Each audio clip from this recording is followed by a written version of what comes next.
I am just so delighted to be able to introduce our first speaker today, Dr. Jennifer Garst. And many of you may know Dr. Garst. She is the board chair of Lung Cancer Initiative. She's also a medical oncology doctor at Duke Cancer Center Raleigh at Duke Raleigh Hospital. They're a part of the Duke Cancer Institute. She is also the founder of our scientific advisory committee at Lung Cancer Initiative. So she has helped to form all of the research programs here at Lung Cancer Initiative. Dr. Garst attended the Medical College of Georgia School of Medicine and completed her internship and residency at the University of Texas Southwestern. She completed her fellowship at Duke University Medical Center. And as I said, she specializes in medical oncology, internal medicine, oncology, and thoracic oncology. She's board certified in internal medicine and medical oncology. So it is my pleasure now to turn it over to Dr. Garst, who is going to give us a lung cancer 101. Dr. Garst. Thank you, Paige. Oh my goodness. It's so good to see everybody's faces. And I know we've had a lot of information about lung cancer, and we'll hear more specific information. So I'm going to talk in some broad strokes and maybe give a little spin about the times we're living in and those implications for people who have lung cancer. Now, the purpose of the Advocacy Summit, the first lung cancer advocacy summit that I went to was with the Women Against Lung Cancer organization, which has now morphed several times. And we're actually kind of a spinoff of that organization in a way. But the real, what we saw was that other diseases had really been able to mobilize and empower their advocates so that they could be effective. So we want to be effective advocates for lung cancer, for people with lung cancer, for lung cancer care, for lung cancer research, and lung cancer support. And so I think that's the whole purpose of summits like this, is to help us reflect and think about how can I be effective. And one way, of course, as Paige mentioned, was getting your story. And it needs to be kind of short and quick. You know, everybody's got a story. Everybody's going through a lot these days. So you need to have your, what we call an elevator talk, which is just 2 lines. I think Tama is one of the best at this. If you need any pointers, I think talking with Tama would be a wonderful thing. And we're going to talk a little bit more. We've got some tools. I mean, I have patients who keep things in their pockets that they give to people to help spark the conversation. I have a patient who gives me pennies with crosses that are cut out in them. I have patients that give me little cards, you know, their personal card that says lung cancer advocate or something like that. So there's all these little tiny tools that we can use to just, you know, give somebody something to hold on to and remember us by, and then hopefully remember our message. It's been another interesting year for lung cancer. We've had a boom the past couple of years, and immunotherapy has really, and targeted therapies have really led the way. We're seeing immunotherapy now becoming incorporated in early and earlier stages of disease. Initially, it was stage 4, second line. Now we have it first line. Now it's been incorporated for stage 3 disease after concurrent chemotherapy and radiation, or after surgery. So we're really seeing immunotherapy move up the ladder in terms of different stages of disease. And there may come a time where someone's diagnosed with an early stage lung cancer and we actually give them immunotherapy before we do anything. We'll see. But we know the immune system is incredibly important in this disease. And, you know, some would say that's a little bit surprising. I remember back in my early attending and fellowship career, there were a lot of research studies using vaccines in lung cancer patients. And there was a lot of, you know, dissent about this, because the general thinking at that time was that, well, lung cancer patients are sick and their immune systems are not good, and there's no way they're going to be able to utilize and activate this, the use of this vaccine. But I had a patient who got the vaccine on a trial and they remained in remission for months and months and months. And, you know, sometimes that just happens, but it became obvious pretty quickly on the study that people with lung cancer can mount immune responses, and we can train their immune system to identify cancer cells and attack cancer cells. And that has just led to, you know, this outpouring of research and data around the immune system and malignancies. And thank goodness, lung cancer has been one of the huge beneficiaries. It was about time, you know. Interesting, it doesn't work as well in breast cancer patients, but in lung cancer patients, there's been a huge response. And in clinical situations where we didn't have a lot of options. So one place where immunotherapy is really making a big impact is in small cell lung cancer. So, you know, this is a broad sweeping tool that we have, and we're starting to use it in different combinations. There's combination immune therapy now that's FDA approved for lung cancer and small cell lung cancer. Again, we're starting to use it with chemo and radiation and after surgery. So this is an exciting new tool. In a way, it's a natural tool. You know, we're not poisoning your body. We're just retraining your immune system and doing some manipulation of the immune system to help jumpstart it to kill cancer cells. So that's very exciting. I'm going to look at my notes a little bit because I don't want to miss a single thing I've been thinking about for everybody. Targeted therapies are also still very much on the radar. We're seeing second generation, third generation, fourth generation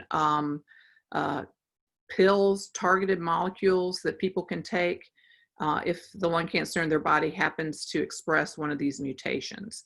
Interestingly, a lot of what we call exclusive mutations like EGFR, ALK, ROS1, BRAF, those patients don't tend to respond well to immunotherapy. There are exceptions to that, of course, but in general, targeted agents work the best in those situations. So it's nice that we're having a lot of research into preventing resistance to our targeted therapies so that we can get longer remissions with them.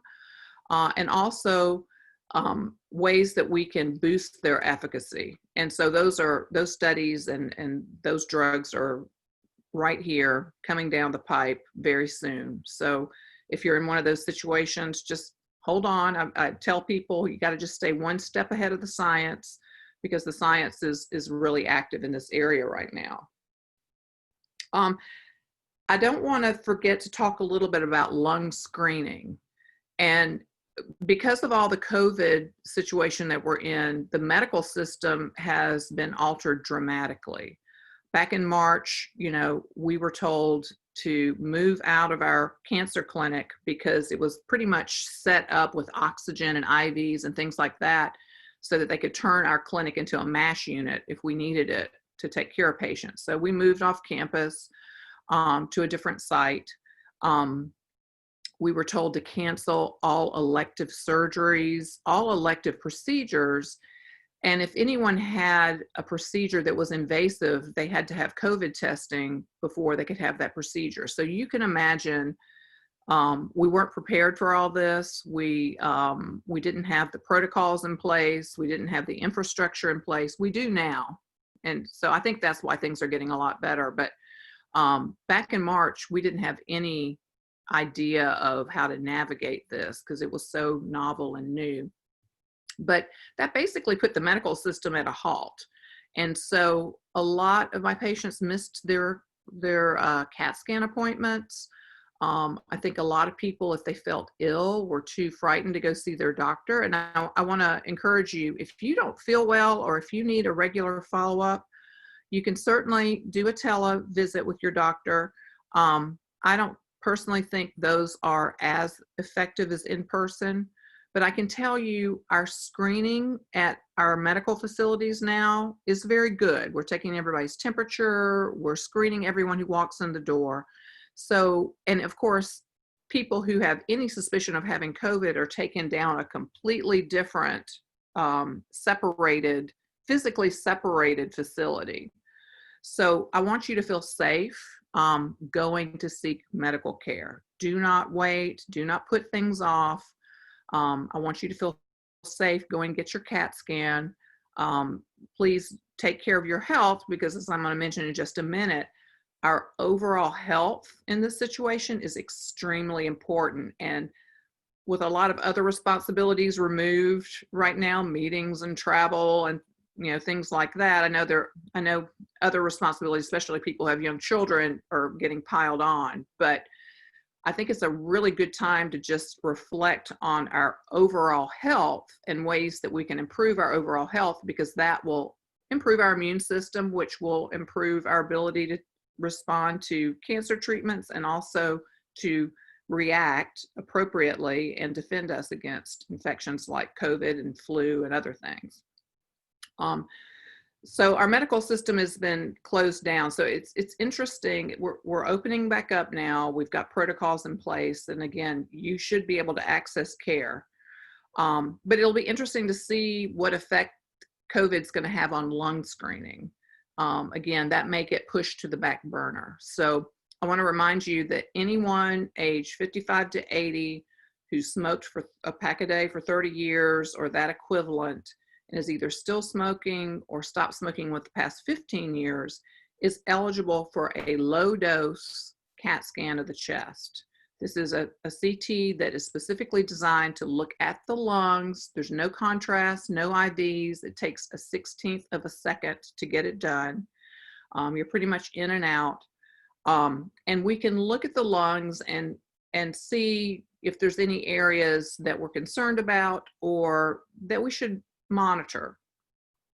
I've always said lung cancer screening is different from women going to get their yearly mammogram or men getting their PSA drawn.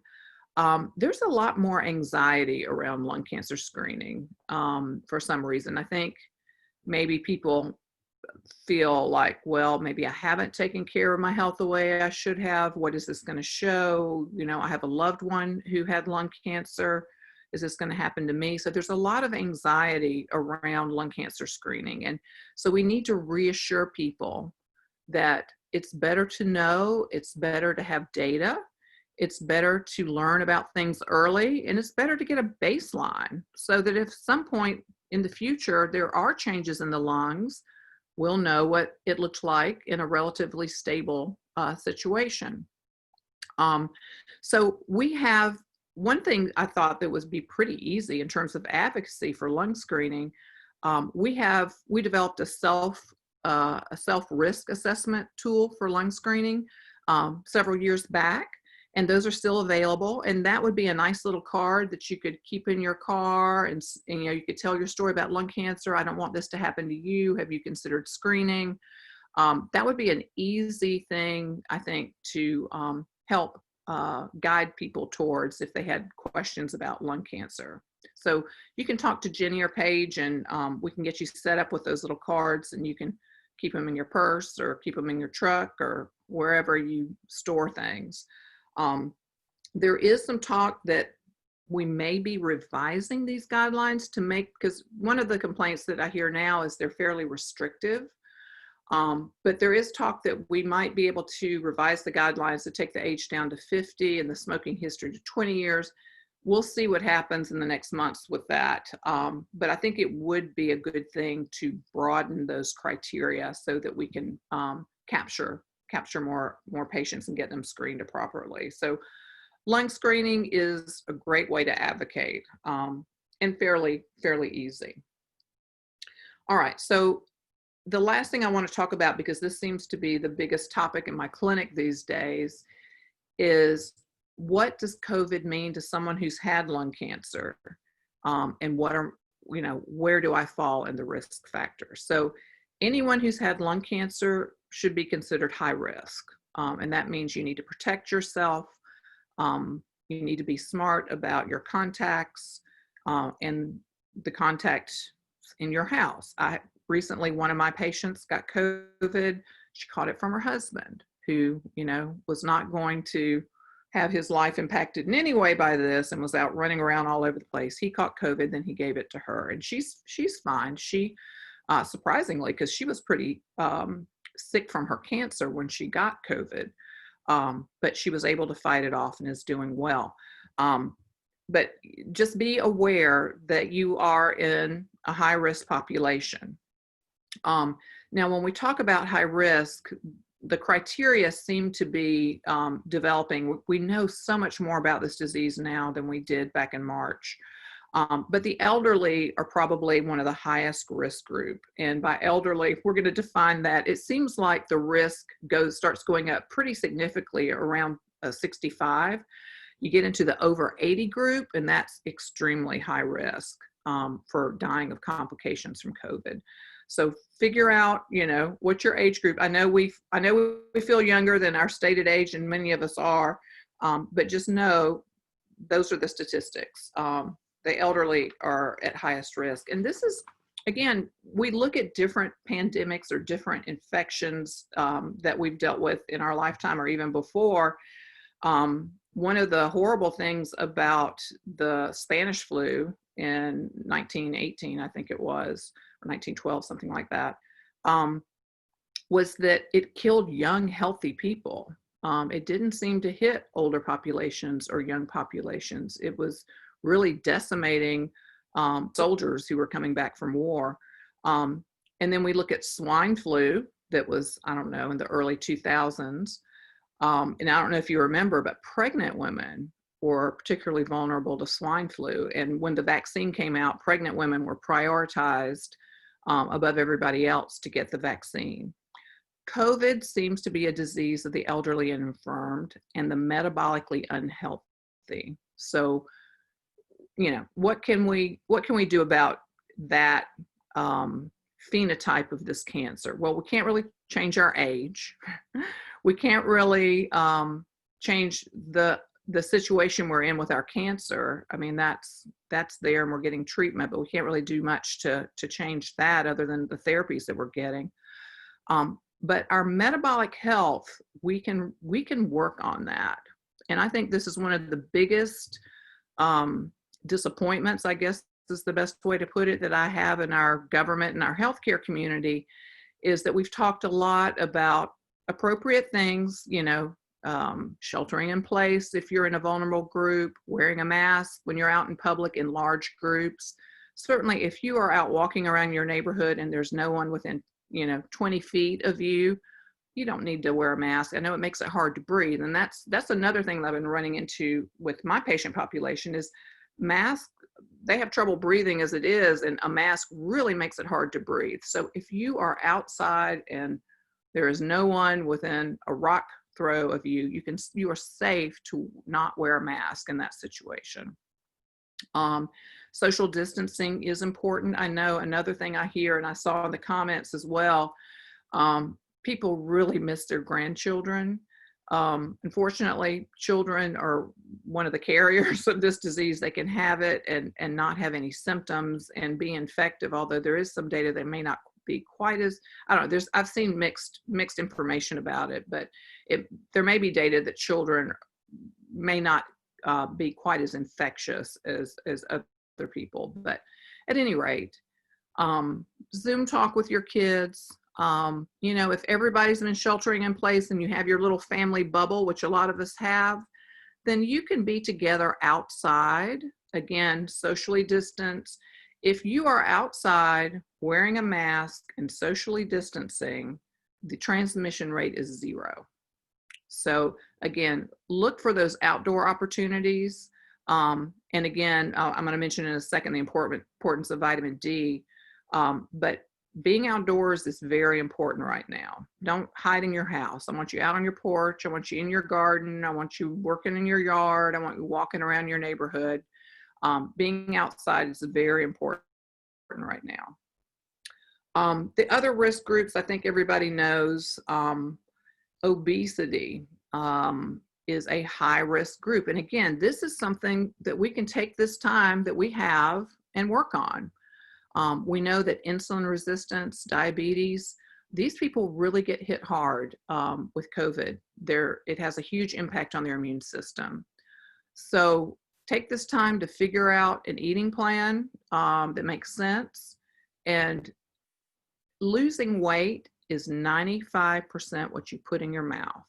I know the dogma's been, oh, you've got to exercise yourself into the ground and you have to boost your metabolism and all these things. And you got to, we've been given a lot of misinformation for the past 30 years about diet. You do not have to eat 6 times a day. In fact, that's detrimental to our body. If you think about, I think about my grandparents on the farm. My grandfather would go out,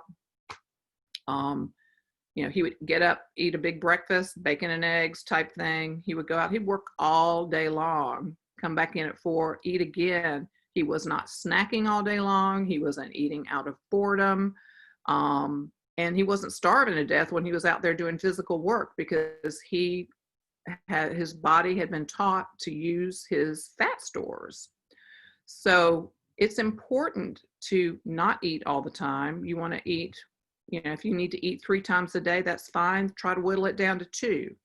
And in the middle, just drink water or tea or black coffee. Okay, so give your body a chance to use its natural mechanisms, and this will lower your insulin. It'll lower your insulin resistance, and you will ultimately lose weight. So let's work on our metabolic health. That's very important.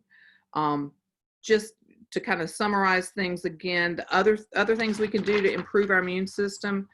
An Indonesian study came out about a month or 2 ago, again, looking at COVID patients and outcomes. And one of the associations that was found was vitamin D level. So vitamin D is really not a vitamin. It's more like a pre-hormone, and it is used to make many of the hormones in your body. Cholesterol, which is a good thing. I know we've heard a lot about cholesterol over the years. We've been given a lot of misinformation there too. All of your regulatory hormones use vitamin D as a precursor. So it's very important to know what your vitamin D level is and to work to get it in the normal range. Interestingly, and we all metabolize vitamin D differently. The best way to make vitamin D is through our skin. And again, sun exposure is the best way to do that. Now, I know a lot of people have concerns about skin cancer and wrinkles and all that stuff. And if you're covered in skin cancers, you need to be careful. But try to expose areas like your legs, sit outside in shorts, in your arms, and 20 minutes a day in the sun is good around here. We don't want you to burn. We just want to give your body time to make vitamin D in your skin. Now, if you are metabolically unhealthy, that is, if you have sort of a sugar-driven metabolism and you have insulin resistance, those people's vitamin D levels are extremely low, and it's very difficult to get them up. So again, all these things are sort of interconnected. What the Indonesian study showed was in patients with COVID, if their vitamin D level was under 35, they were at very high risk to get pulmonary complications and to die of COVID. If it was over 35, it seemed to be protective. And there's some very old studies showing that people who have adequate vitamin D levels actually don't get the flu as much. And don't have, again, side effects of respiratory infections. So having a vitamin D level over 35, may be protective against respiratory viruses. So that's something that is, something that we can work on and that we can do. Zinc, elderberry also seem to be, glutathione also seem to be very important. And again, if you're healthy, your body will access and metabolize these things through good foods. But certainly supplementation is not unreasonable. I've been taking zinc and D and elderberry and glutathione every day and giving it to my 88-year-old dad who hasn't left the house other than to ride around the car with me to run errands. But these are things that we can do to help support our immune system so that if we do get exposed to COVID, we may not even get sick. Our body may be able to just handle it at the mucous membrane level, and it may never invade our bodies. So I think that's basically what I wanted to cover. And I know people have questions, and I wanted to leave time to ask questions. But I'm very excited about the Advocacy Summit. make sure that what you take from the summit is some way to be effective with your message. I think that's the most important thing. Use all these tools, get the knowledge that you need to answer questions. If you don't know the answer to someone's question, you can refer them to us. You can refer them to us anyway. And of course, always, I think, an ask of support. A lot of people understand. I know a lot of people are hurting because businesses are shut down and people don't have jobs. But a lot of people understand that organizations like ours are in desperate need of support. So don't be nervous about asking to help in our shared mission. So with that, Paige and Jenny, I think, thank you, by the way, for putting together this wonderful retreat for us. I know it's a little awkward doing everything on Zoom, but we appreciate all your efforts to try to keep us together and keep us going. Thank you. I'll answer questions. Yes, and I know that I see the questions rolling in, so I'm going to turn it over to Colleen, and she can start going through them. Sounds great. Okay, Dr. Garst, our first question is from Cindy. She would like to know, is the screening only given to people in the category you set forth? And is it possible to advise someone to get screened if there's a family history? So there's certain hard criteria, the ones that I mentioned, aged 55 to 80, smoking 30-pack years, and either still smoking or stopped smoking with the past 15 years. Those are the hard criteria to get it covered by insurance right now. And again, we may be expanding this. Hopefully we will. Family history and toxic exposures fall in sort of a second tier risk. And that's a situation where you need to talk to your doctor or come to a dedicated lung screening clinic to talk about those things. You may actually be eligible. Certainly if you have symptoms, then those criteria could swing the pendulum to make you eligible. So if you don't have the hard criteria, don't give up if you feel like you need a scan, because if there's anything I've learned as a doctor over the years, it's that my patients know their bodies better than I ever will. And so don't be scared to talk to your physician or seek out a lung screening program and see if there are ways to pursue a lung scan if it's needed. Great, thank you. And you touched on the next question as well. Jennifer asked about if there's any talk of broadening the criteria to include people that are occupationally exposed to asbestos, silicosis, or other dusts and materials. So would you again just advise talk to your doctor about, your personal situation and risk? Yes, absolutely. So if you've had toxic exposure at work, remember there's a difference between a screening scan and a diagnostic CAT scan. So if you have an abnormal chest x-ray, and a lot of people get yearly chest x-rays if they've had exposure to silicosis or asbestos, their doctor may get a chest x-ray. Well, if there's any abnormality on that chest x-ray, it can be further evaluated with a CAT scan. Now, it may not be a low dose CAT scan, but it's still a CAT scan. And once you get a baseline CAT scan, then you'll know what's there. And then you may be eligible for low dose CAT scans to monitor the abnormalities seen in your lungs. So again, yes, Colleen, talk to your doctor, because there are ways to, and there are, legitimate protocols to evaluate abnormal chest x-rays.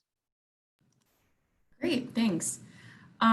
Okay, John asked, currently there's a lot of concern concerning the upcoming flu season. Is it imperative that lung cancer patients get a flu shot?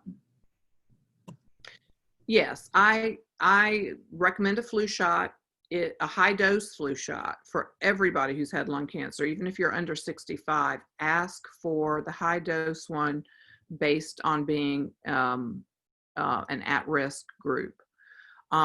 Flu shots, in our history of flu shots, may actually improve our immune system to some extent, may just stimulate it a little bit in the right ways. The flu vaccine has been around for many, many years. We have a lot of experience with it. So I do recommend that all my patients make sure that they've had a Prevnar 13 for pneumonia. Hopefully they've also had the Pneumovax. It's another pneumonia vaccine. So you need to have had those two. Usually I give them within a year of each other. The Prevnar, you only need once. The Pneumovax, I give everybody another one every 5 years, and get your high dose flu shot. And then another vaccine that you might want to consider is the shingles series. I probably wouldn't do that right now. I mean, I would concentrate on your lungs protection first. So if you're missing, and I tell people I only want them to get one vaccine at a time. Don't let them put like, two in one arm and one in the other, like they do our kids. Oh my goodness. I like to spread them out, so if you need a Prevnar, get that now. And then I'm recommending to get your high dose flu shot in early October. I think that's the best timing. Now, the other part of that question is, what's our flu season going to be like? And that's, there's been a lot of concerns. Oh my gosh, we're going to have flu, and we're going to have COVID, and we're going to have RSV, and we'll have all these respiratory viruses. Well, we are, and we always do. Every year we have seasonal respiratory viruses. But I actually think we may have a milder flu season because everybody's wearing masks and social distancing. So I think, our normal exposures may actually be down. So we may actually have a milder flu season, but go ahead and get your flu vaccine, high dose. Great. And while we're talking about flu vaccines, I'm going to ask Tammy's question. She asked about patients who have egg-based allergies to the flu vaccines. Do you have any recommendations for them? Well, I mean, you can't take a flu shot if you have an egg allergy. That's one of the exclusion criteria. So again, I think social distancing, masking, washing your hands, those are all excellent guidelines for flu season, and are going to protect us, as well as your vitamin D level and supporting your metabolic health. I think those are big things that you can do to protect you against any respiratory virus. Great, thanks. So now we have some questions about vitamin D. Okay. So Cindy's question is, how can we get the vitamin D that we need during the winter? So it's harder during the winter, and all of our vitamin D levels drop during the winter. So the first thing is to know what your level is. Now, certainly your doctor can measure it, but there are a lot of really good at-home vitamin testing programs right now. I think Thorne has one. I think Life Extensions also have home, kits that you can buy. Now you have to pay out of your pocket for those, whereas if you went to your doctor, it would be covered by your insurance most likely. But know what your vitamin D level is. Again, your metabolic health affects your vitamin D level. So work on your metabolic health, try to get rid of those few extra pounds. I think a low carbohydrate eating plan, something like paleo or keto, or something where you're not eating sugar or processed foods. I tell my patients, anything that comes in a bag or a box, you don't want to put it in your mouth. You want to eat like your grandparents did, eat out of the garden, eat off the farm. So above the ground vegetables as much as you can, meat, seafood, eggs, dairy, whole fat dairy. Fats are good for you if they're natural fats. Seed oils, soybean oil, saffron, canola, those are not good fats. So you should avoid seed oils. And one of the things, seed oils actually I think are worse than sugar because they become intercalated into our cell membranes, and it takes months for those to turn over. Most people metabolize sugar in a couple of hours, and then we can kind of reset and move forward.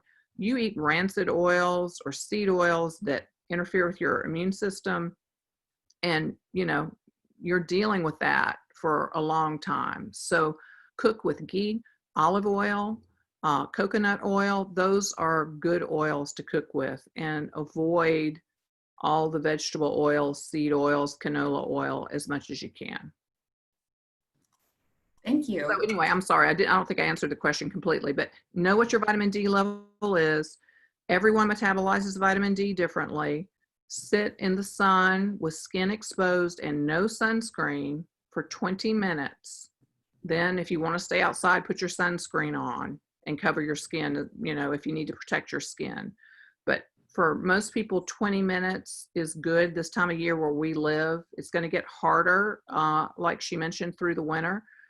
For some people who have really, really horrible times keeping up their vitamin D levels, I mean, some people use suntan booths or ultraviolet exposure. Again, that's, you know, that's a path that each individual is going to have to take. We metabolize, or we make vitamin D in our bodies at different levels. Again, it depends on our metabolic health. It also depends on our skin. If we have super fair skin, like I just go straight to burn. So I can't really sit out in the sun more than 10 or 15 minutes if it's in the middle of the summer. I could do better in the winter, but just know how your skin feels. You don't want to burn. If you have darker skin, you may, like olive complected skin, African American skin, sometimes you may need to be in the sun a little bit longer. And again, expose your legs or your chest or your arms.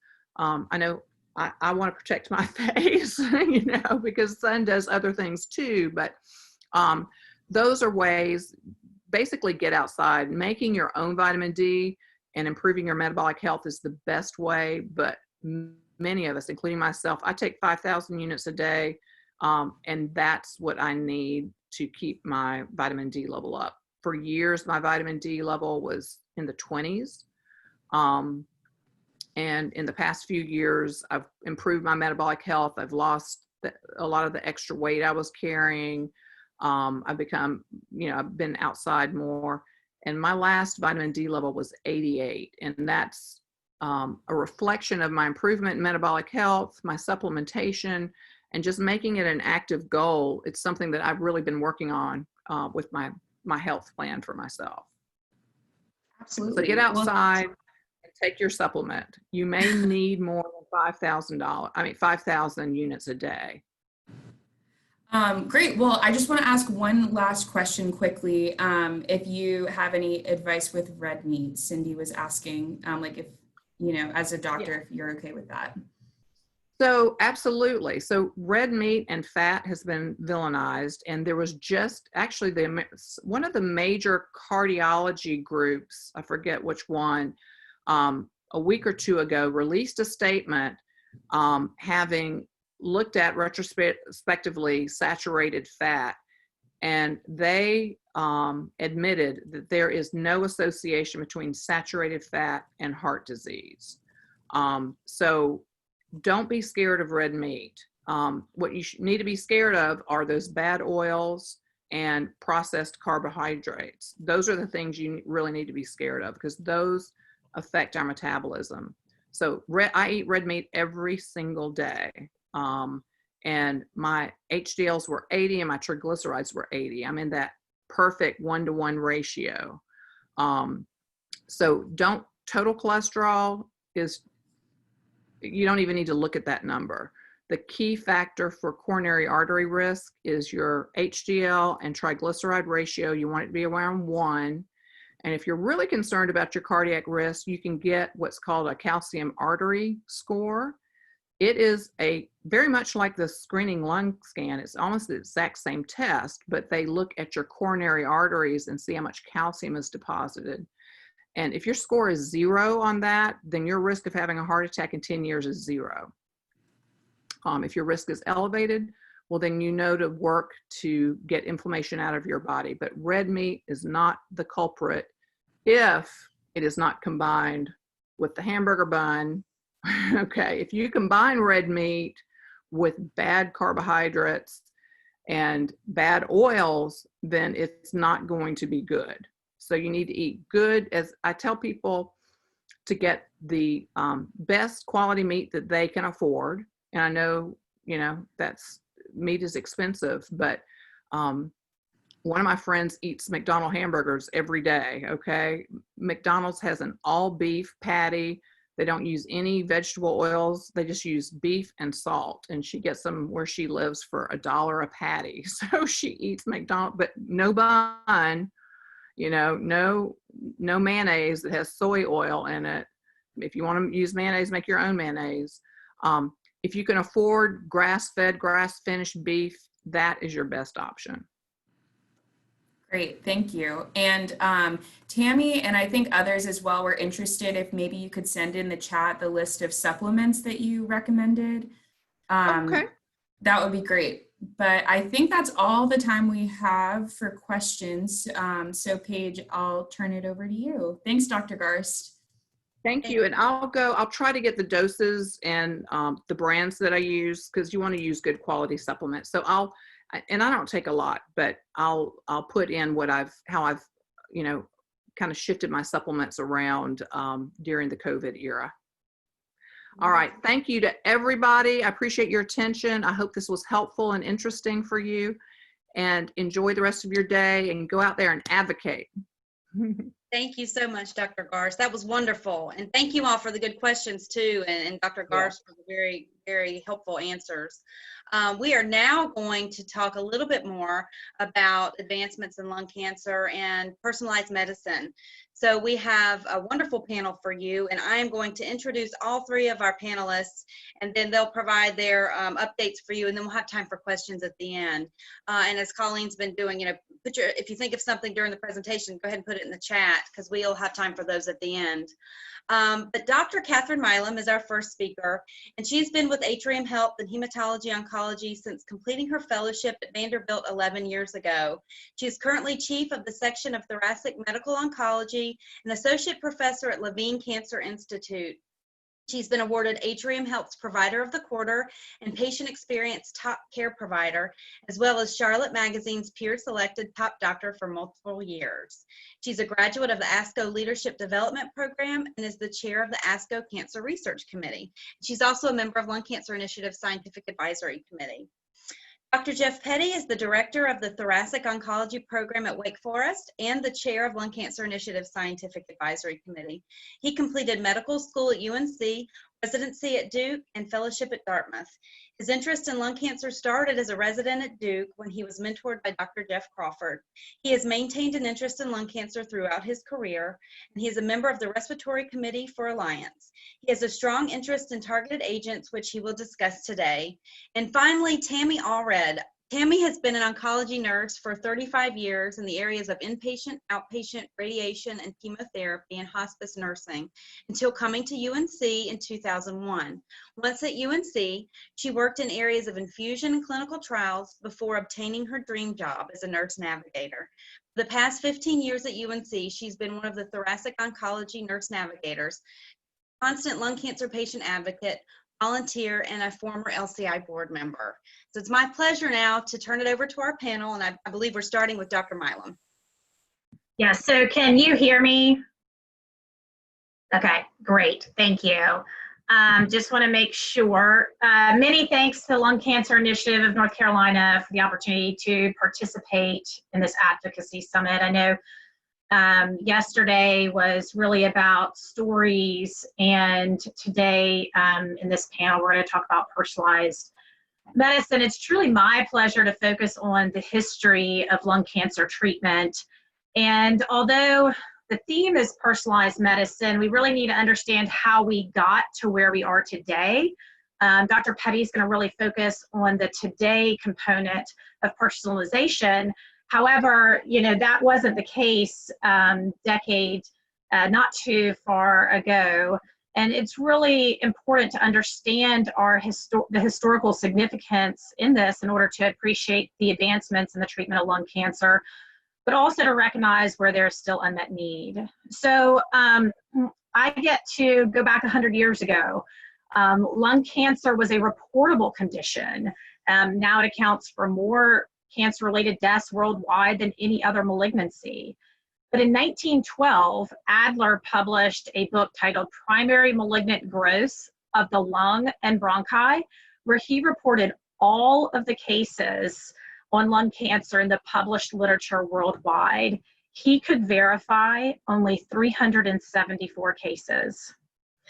It was just 2 years prior to this publication in 1910, while a student at Washington University, the esteemed surgeon Dr. Oshner felt particular privilege to witness an autopsy of a patient with lung cancer. He had been told that lung cancer was so rare that he may never see another case. It was in fact another 17 years before he saw his next case when he was at Charity Hospital in New Orleans. Yet within the next 6 months, 8 more cases were seen at that hospital, and this began what he called an epidemic. Today, we could only imagine just 8 cases of lung cancer in 6 months. These cases were all in men who smoked heavily. Recall that smoking was really popularized during the First World War and was considered just as important as bullets. It was not until the landmark article published in 1950 in the British Medical Journal confirming some suspicions that lung cancer was associated with cigarette smoking. This was considered a historical breakthrough and still one that is challenging to overcome. Today, we recognize other causes or associations with the development of lung cancer, including, but certainly not limited to, radon, secondhand smoke, asbestos exposure, and honestly, we all know now, nothing at all, no known exposure. The principles of treatment have changed very little for quite some time and still remain the pillars of treatment today: surgery, radiotherapy, and systemic treatment. Let's be honest, in the first half of the 20th century, there was no effective treatment for lung cancer. And it was really in the second half of the 20th century when surgery became more safe, radiotherapy became more sophisticated, and chemotherapy was established as a treatment for cancer. So let's think about the surgical aspect historically. In 1821, an American surgeon performed the first deliberate pulmonary resection and removed, as it was described, 1 to 2 pounds of pulmonary tissue and some areas of ribs. That patient actually survived for 1 year, which is really interesting to think about in 1821. In 1933, the first successful pneumonectomy, the removal of the entire lung, was performed. And really interestingly, that patient went on to practice medicine and demonstrated that surgical resection could in fact be curative. It became more apparent around 1950 that the staging of lung cancer through evaluation of lymph nodes had significant impact on predicting for survival. And so that was something that was implemented in the 50s. And so it's very important also for thinking about next components of treatment for surgery to be utilized as a means of staging, just as important as it was being utilized as a means of treatment. For non-small cell lung cancer, resection remains the first modality to consider in treatment. Surgery has certainly become more sophisticated in its approach, techniques. We use video assistance, we use robotics, and for patient considerations, understanding preoperative pulmonary function tests, split function, even not limitations based on numerical age, because of the more sophisticated techniques. While the ability to provide a curative intent surgery, again, with reducing that morbidity and mortality is truly a reality, certainly a change since the 1800s. When we consider about where we've gone with radiation, it was really in 1921 that Röntgen, associated with the implementation of X-ray, received the first Nobel Prize awarded in physics. And radiation therapy began with radium. We've heard many of those stories, with relatively low voltage diagnostic machines. At the beginning of the 20th century, shortly after radiation began to be used for diagnosis and therapy, it was discovered that radiation could cause cancer as well as cure it. And so it really required many advances in radiation physics and computer technology during the last quarter of the 20th century to really make it possible to aim radiation more precisely, which allowed for increased benefit and significantly reducing the toxicity. In lung cancer, trials using various dosing and frequency strategies have really demonstrated that the standard doses needed have remained about the same. It's more about the techniques that we've utilized to reduce any sort of associated side effect. And we've learned over time that combining chemotherapy with radiation is better than doing it in sequence, where you start with chemotherapy and then follow with radiation. Radiotherapy is also proven most successful in palliation of lung cancer symptoms in up to 80% of instances. And as we know, we utilize radiation for bone pain or having bloody coughing, or even coughing in and of itself. And some of this can even be administered successfully in a single dose. So it's not only effective, but really much more convenient. As for chemotherapy, we all know that this has been a work in progress.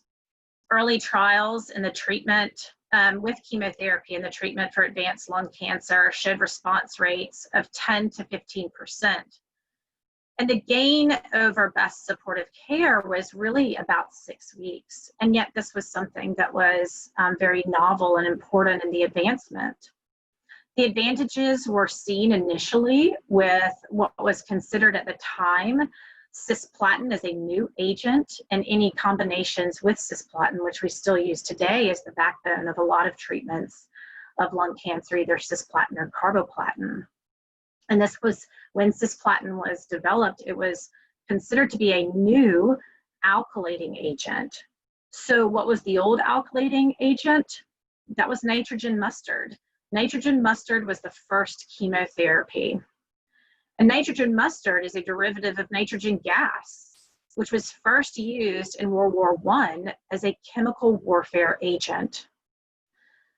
The nitrogen gas killed many unfortunate soldiers in a slow and challenging fashion.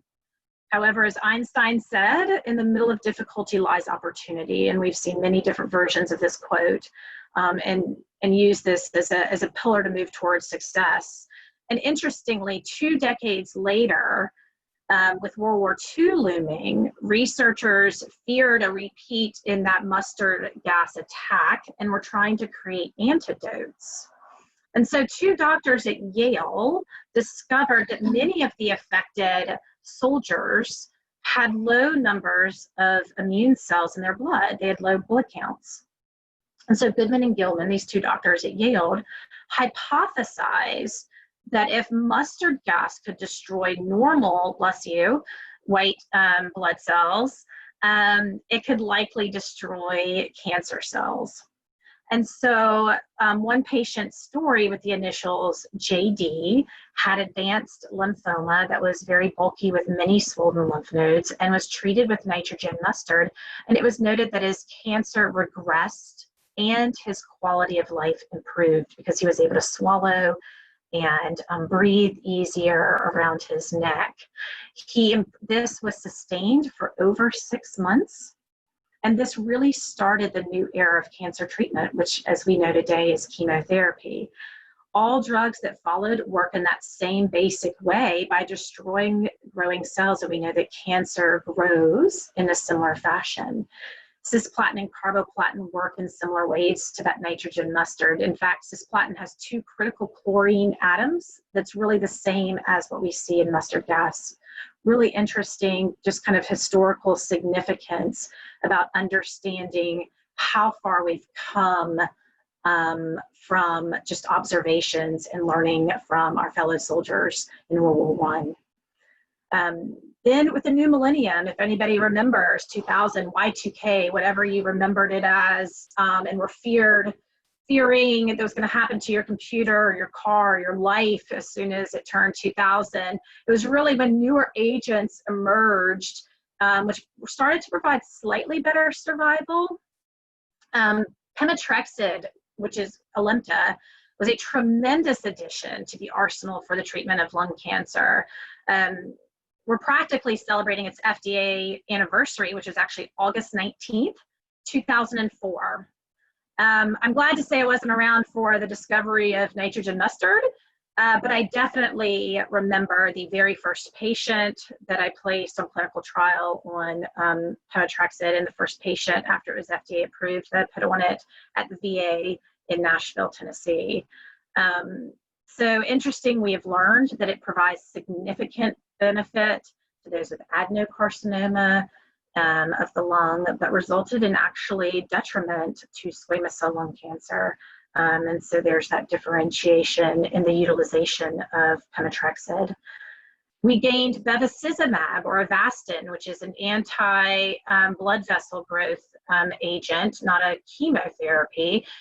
So it's starting to get a little bit more personalized, starting to get a little bit more unique in how we're trying to use multiple different agents and modalities for systemic treatment in the treatment of lung cancer.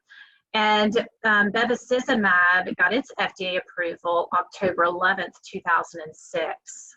So these were huge advancements to us outside of our alkylating, just chemotherapies that were being blanketly utilized in all types of cancers.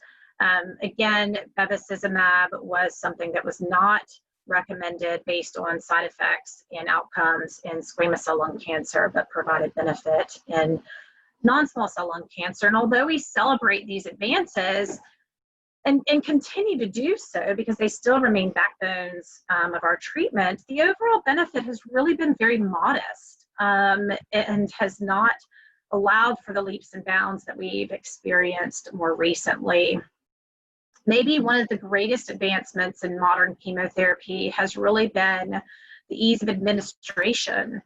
Fewer side effects, better quality of life, better assessments, better knowledge of supportive medicines and how to utilize them and how to support people who are receiving chemotherapy through anti-nausea medicines and bone health management. I mean, Dr. Garst was talking about vitamin D and bone health and vitamins and nutrition, and I think that really, even though historically our advances from a chemotherapy realm in lung cancer have not been as profound, our ability and our willingness and knowledge to have a more holistic approach has been significant and allowed us to better support and maintain the body's health while still administering chemotherapy, which has allowed us to provide more options because the body has stayed healthier over time. So really, lung cancer was virtually a non-existent disease 100 years ago, which is crazy to even consider.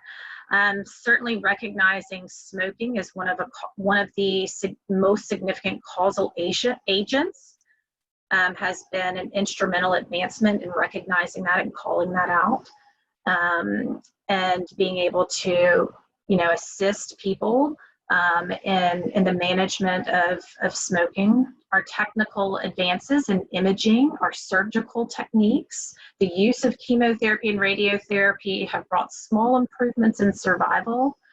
Despite the historical advancements, the survival of lung cancer for so long as we know has been rather dismal. The 1-year and 5-year survival curves did not change for more than 30 years, maybe 50 years.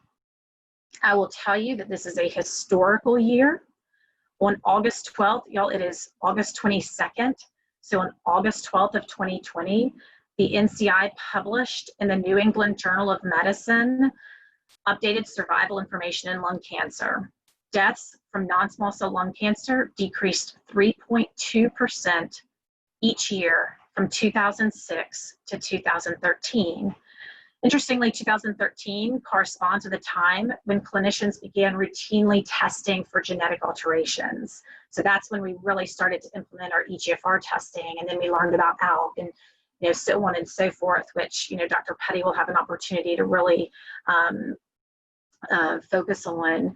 And then our deaths from non-small cell lung cancer decreased 6.3%, so we doubled that from 2013 to 2016. Noting that this should change even more with the advent of immunotherapy integration. This is the first time that the mortality rates for non-small cell lung cancer are declining faster than the incidence. The sharp decline is primarily due to these recent advancements in treatment, specifically targeted treatment, and anticipated even more with immunotherapy. This is the era of precision medicine, a time in which we can witness change, we can experience the impact, and even facilitate a better future. You know, it really didn't happen 100 years ago, but it's happening now, and we are witness to that. So it is such really an exciting time, and to see the impact of these advancements, really all starting with just good observation, good awareness, you know, looking at, again, the impact of mustard gas on our soldiers and utilizing that to build a chemotherapy platform, the EGFR mutation and identifying that as something that was driving the response to these EGFR targeted therapies. You know, the drug was developed before we understood the mutation. And so once we learned that, we pivoted, again, like we have in many scientific advancements, to understand where those responses were. When we think about how we got to where we are with Alkh, and when it started with crizotinib, that was a mistake. Crizotinib was developed as not an Alkh inhibitor. It was developed as a MET inhibitor, and they were looking at patients that had really incredible responses, and they noted this one person that had just an outstanding response, and they did sequencing, and they said, you know what, maybe this is an Alkh inhibitor, not what we had originally designed, and so on and so forth. So, you know, it's really about having a sharp eye and open mind, and that have allowed us to make the advancements that we're making. And so that takes me to the modern era of precision medicine and mutations. But I think it's really important, again, to have the opportunity to tell everyone where this started, and how 100 years ago we weren't really in a space of lung cancer, and so that we can appreciate where we are. So I'm going to pass the microphone to Dr. Petty, who will discuss the advancements in molecular and immunological treatments in lung cancer. Thank you. All right, great, thank you, Dr. Milam. Can everyone hear me? Yeah, okay, excellent. So one little miracle during this whole COVID thing is I've never had to share my screen before this morning. So for as many Zoom calls as I've participated in, I've never actually clicked this button. So here's to hoping. Okay, screen one, screen two, we'll try that. Okay, let's see.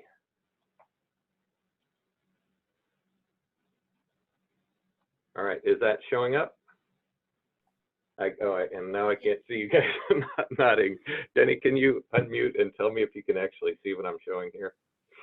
Nope, we cannot see you. Cannot see me. What? Can you see my slides?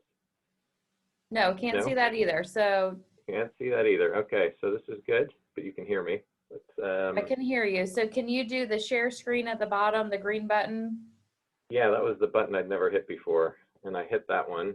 And Okay. Now I need to do something different. Let me see if I put it over here. Does that change anything? No? No. Eddie, is your camera on, your video?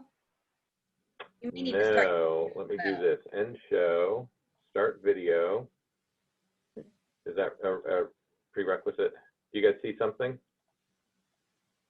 No? I think your camera might be covered up.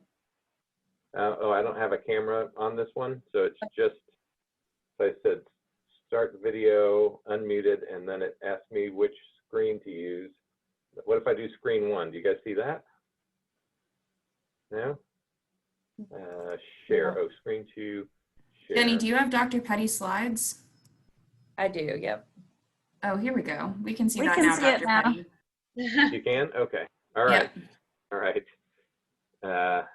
The second little miracle. So let me do this from the beginning. And Is it showing the actual presentation? Yes, it is. Flipping through, things are flipping. Okay, good. Good. All right. So thanks for the opportunity to be here, and appreciate the chance to speak to everyone. And Dr. Milam, that was fantastic. I was, you know, as I was getting ready to do this presentation, you do think back to, you know, to some of the older times, and one of the things that struck me as you were talking is how great it would be to be back in 1912. You know, if we could, you know, really stop the tobacco epidemic, that would be our greatest gift. So, you know, prevention and early detection, so important from a public health point of view. As oncologists, we focus on the treatment, but I think that was just a great reminder that, you know, it didn't used to be like this, and maybe we can all sort of work together and hope for a return to better state of things. But thankfully, there have been many breakthroughs, and I'll be speaking about those today. The recent advances have made a huge impact on the lives of many of our patients, and it has just been so exciting to be a part of that, and you know, appreciate all the hard work of people in the pharmaceutical industry to develop these agents, and so we'll get going. So advanced non-small cell lung cancer. So it's not just one disease. One of the people that I studied under when I was a fellow, a guy named Mike Sporn, had talked about this concept, you know, that even back in the 1990s, this was known that it wasn't just one disease, it was probably 200 different diseases was his thought, and, you know, maybe more than that. And unlike some other types of cancer, the huge variability in the appearance under the microscope and the clinical presentation and the pace of the disease, and it just seemed like, you know, unlike some of the other cancers, this one was very complicated, and one size fits all treatment was probably not going to be the best way forward. And that was before, you know, EGFR inhibitors and these sorts of things had really come on the stage. But he was correct, and we now know more about that. So if you look at the complexity, so if we look at all the different patients with lung cancer, it ends up there are all these different buckets that those cancers can sort of fall into based on the genetics of the cancer cells themselves. And underlying that are these sort of these differences in tobacco exposure and how complicated the cancer cells have become, and whether they along the way just had some unfortunate genetic event to happen sort of independent of tobacco exposure. So when you look at this diagram, the PD-L1 circle signifies a lot of the tobacco-related cancers that are very high in PD-L1 expression and can be treated with immunotherapy agents.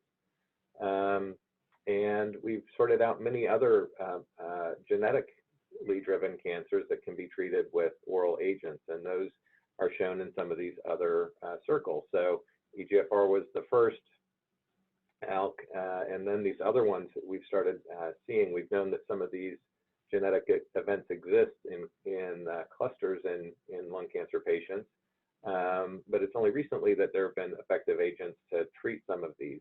So, and there are probably more buckets to be found. I don't think we've found all of the buckets, but we found quite a few. And so what's really also exciting is to see that the pace of discovery is going up, not down. So year over year, we're getting more agents that are significant advances rather than fewer. So EGFR was FDA approved in 2004, first approval for erlotinib. And then, you know, you go until 2011 before we had the Alkh inhibitor approved. But when you look just over the last 2 years, we've had, you know, 5 agents approved because they give significant benefits to some of these genetically driven cancer cluster. So you just have to keep this in mind. It's exciting, and you know, very appreciative to folks. I think I saw Shannon Brady may be on the call, so I know her company's been involved in a lot of this work. EGFR inhibitors, this is the first one, the first in class. So if we go back and try to learn a little bit historically about how these drugs were developed and how they work. They were developed originally, like Dr. Milam said, to target the normal receptor. It was known that EGFR expression was very high in cancer, and so this inhibitor was developed. And as we started testing those agents, we found these patients that we called the Iressa miracles. That was the first of the EGFR drugs, was gefitinib, Iressa, and every now and then you just have these dramatic responses, and so that drove people to try to figure it out. It ends up that you could get these mutations in the gene. So when you look at that X there on the EGFR where the TKI is binding, ends up you could just have a single change in the DNA. Just one of the DNA molecules being different could be enough to cause that receptor to misbehave and be too active. And it was those folks that ended up being the miracle patients. And so we went from, just having a couple of agents to now having a whole lot of agents that have all changed names since this diagram was written. But to look at the big picture part, how these drugs impact patients, these are survival curves, and I'm going to show a couple of them. I know for some of you, have looked at lots of these curves. For some of you, maybe not. One of the easiest ways to look at these types of curves is if you look at the bottom axis in months, and you look at, let's say the 12-month time point, and you look up and you see, what percentage of people are alive a year after getting treated. That gives you some idea. So this osimertinib, Tagrisso, was compared to good chemotherapy, Alimta, pemetrexed, as Dr. Milam had mentioned, is a fantastic chemotherapy agent. And for folks who had this T790M gene abnormal, you can see that patients were much more likely to be alive a year later if they got the pill treatment instead of the IV chemo. And so, and as good as that chemo is, this agent is very well tolerated, and probably just as well tolerated as Alimta. So that was exciting. This T790M had been one that was known to exist as a mutation, but was very hard to treat. It tended to be resistant to the older agents, and so not only did we have something that could treat it, it proved to be much better than chemo for that population. And so it made sense then to compare it to the older types of these EGFR inhibitors. And this was the New England Journal paper that led to frontline approval of what's now our standard EGFR drug, osimertinib. And I remember talking to Jennifer Garst about it. They'd had some of the studies there at Duke, and how exciting it was for her to be a part of that development there. And sure enough, this proved to be very effective and better than Tarceva or Iressa as well. It sort of assumes that it's better than that one as well. So this was a real advance. And now instead of looking just 1 year out, you can look at 2 years out and see some improvements in the chances of being alive that much, that long. So if you look at the curve on the left, that's something that we call progression-free survival. That means how long does the cancer stay under control. If you look at the curve on the right, that's the chance, how likely are you to still be alive, not just alive without progression, but what's the chances of still being alive after starting treatment. And when you look at the overall survival curve and that 2-year time point, you can see, gosh, even on the older agent, and people would cross over to the new one after their cancer started to grow again. And so, everybody on this got osimertinib pretty much. But you look at that, and gosh, 24 months, so 2 years out, and most people on both arms are still alive.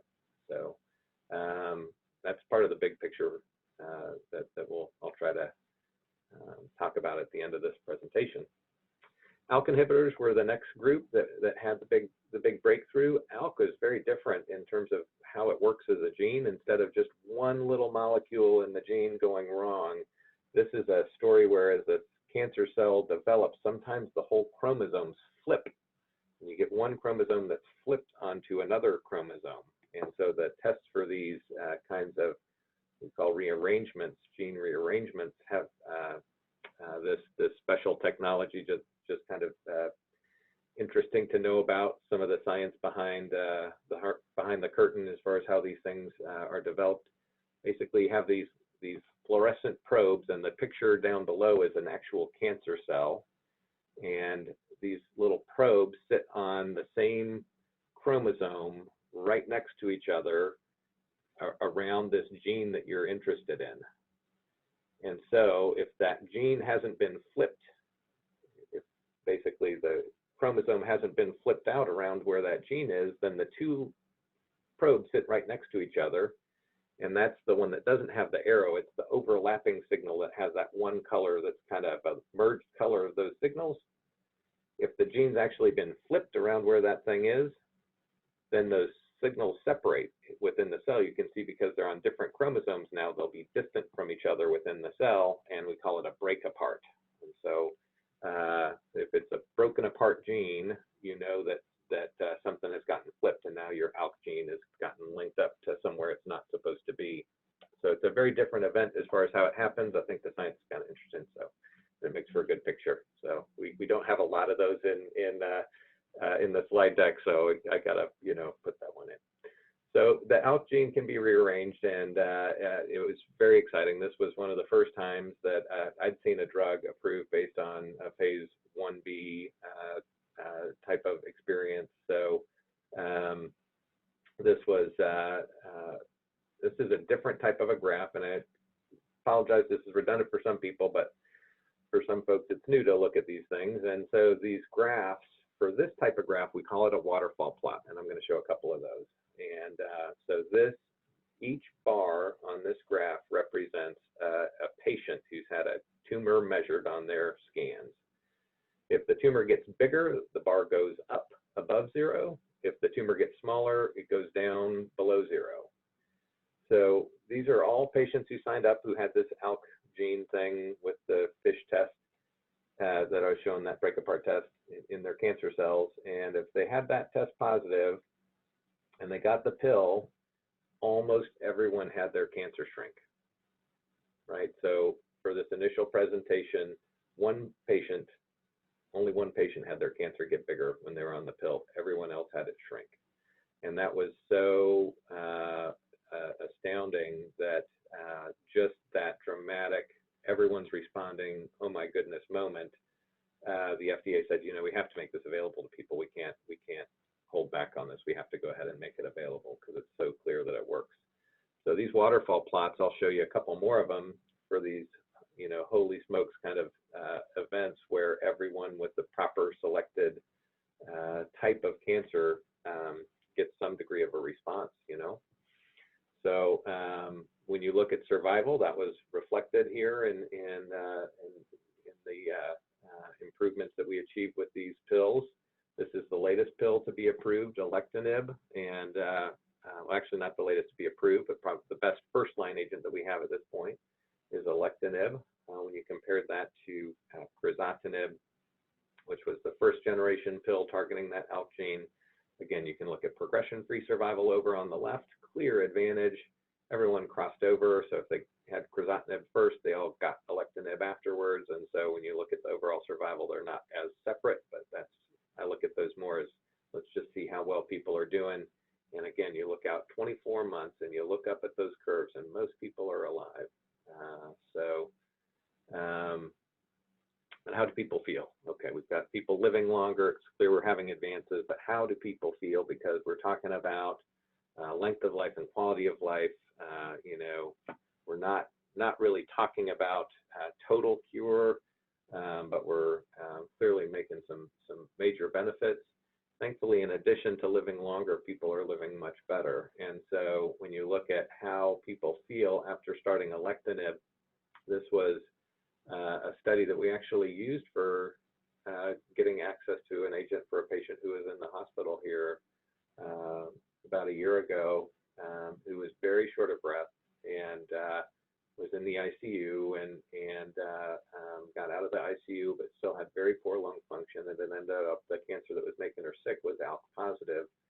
And so the question was, gosh, can we make her better quickly enough that we can help her, get through this? And so we looked at how quickly, people feel better on some of these agents. And if you look at this curve, before starting the pill, that's time 0. And at the very first time that they looked, so just 6 weeks later, people felt so much better. Their quality of life scores went up dramatically, rapidly. And so we were able to use this to sort of petition and help and get access. And thankfully got a great pharmacy team that was able to actually get it through insurance and covered. And so everything came together, and she was off oxygen 3 days later and was able to go home. So it's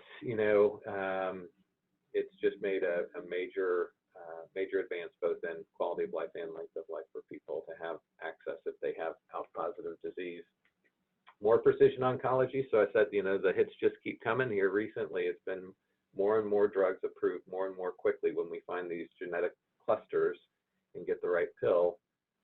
It can be pretty clear. So the curve on the left there is that waterfall plot. Again, that waterfall plot, everything's going down. That whole waterfall is going down, almost at 2 patients where it's going the wrong way, but everyone else, their cancer shrinks when they have a ROS fusion and they get crizotinib. V600E BRAF mutation. I've just shown this again. It's another one. You select that group of people, you give them access to the pill, everyone has their cancer shrink almost. Not 100%, but a ton of people, the vast majority, will have their cancer shrink if they have BRAF V600E and get the right inhibitor. MET exon 14. This one is really important for us oncologists. I'm sure, although they're rare, I'm sure everyone in sort of thoracic oncology subspecialty has had 1 or 2 come through, and it's a night and day experience for standard treatment versus the MET inhibitor. And so you give these folks MET inhibitor. This was crizotinib. We now have another MET inhibitor that's just recently been approved, and a major response rate for an otherwise very difficult to treat genetic type.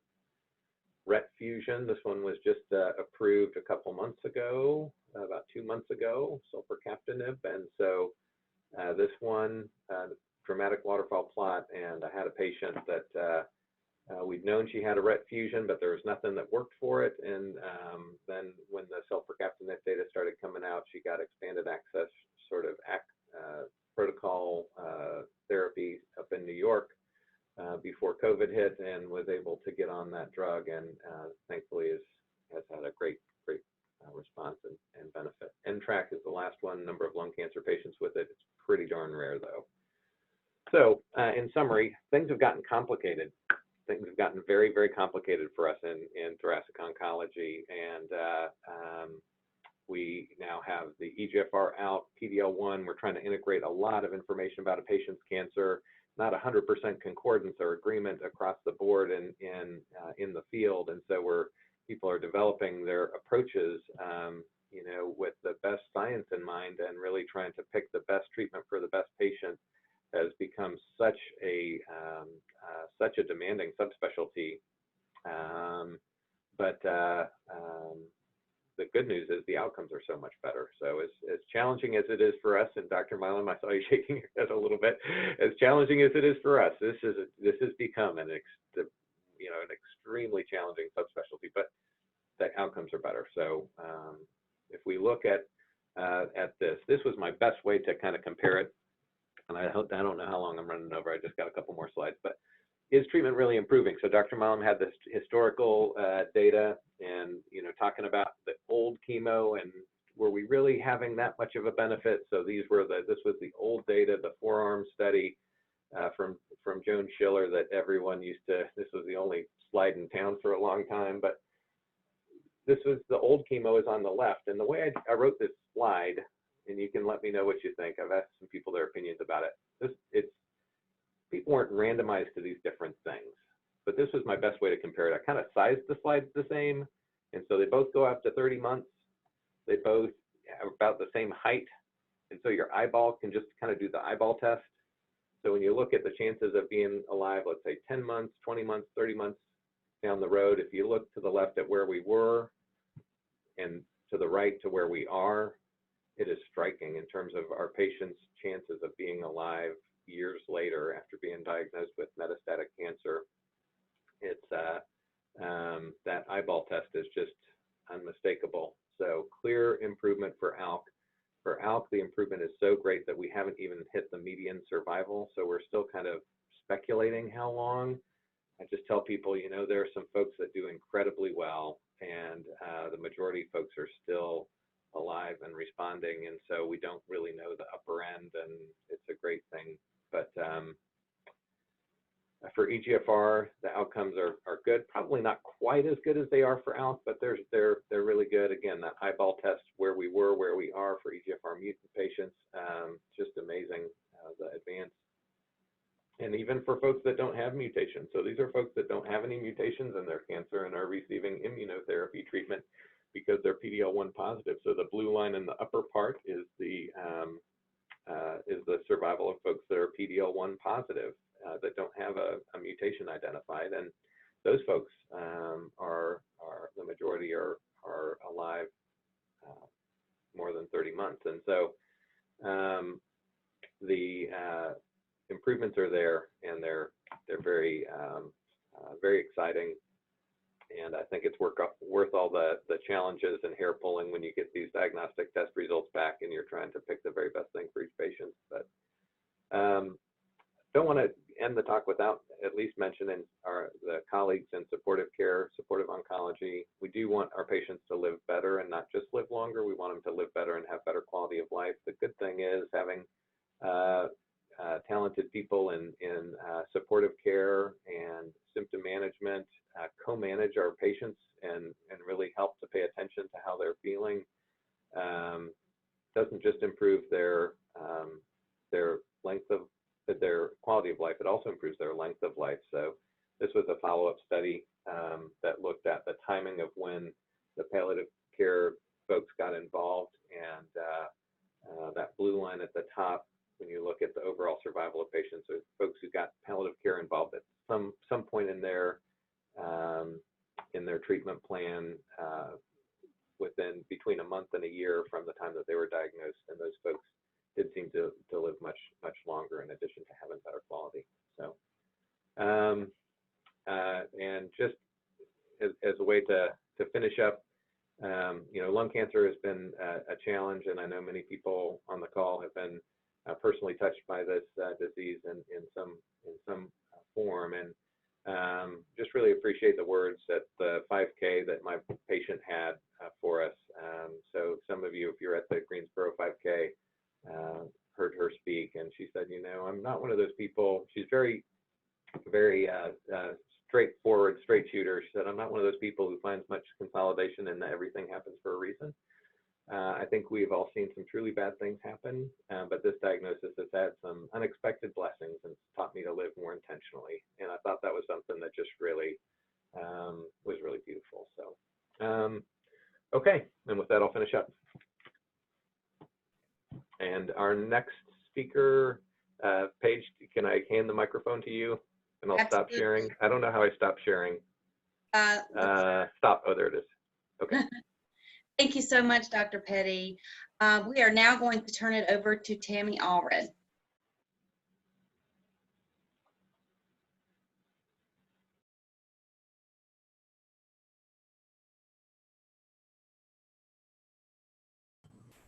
All right, this is my first time presenting on Zoom as well. So can you see my screen, my presentation? We can. It's starting. Okay, good.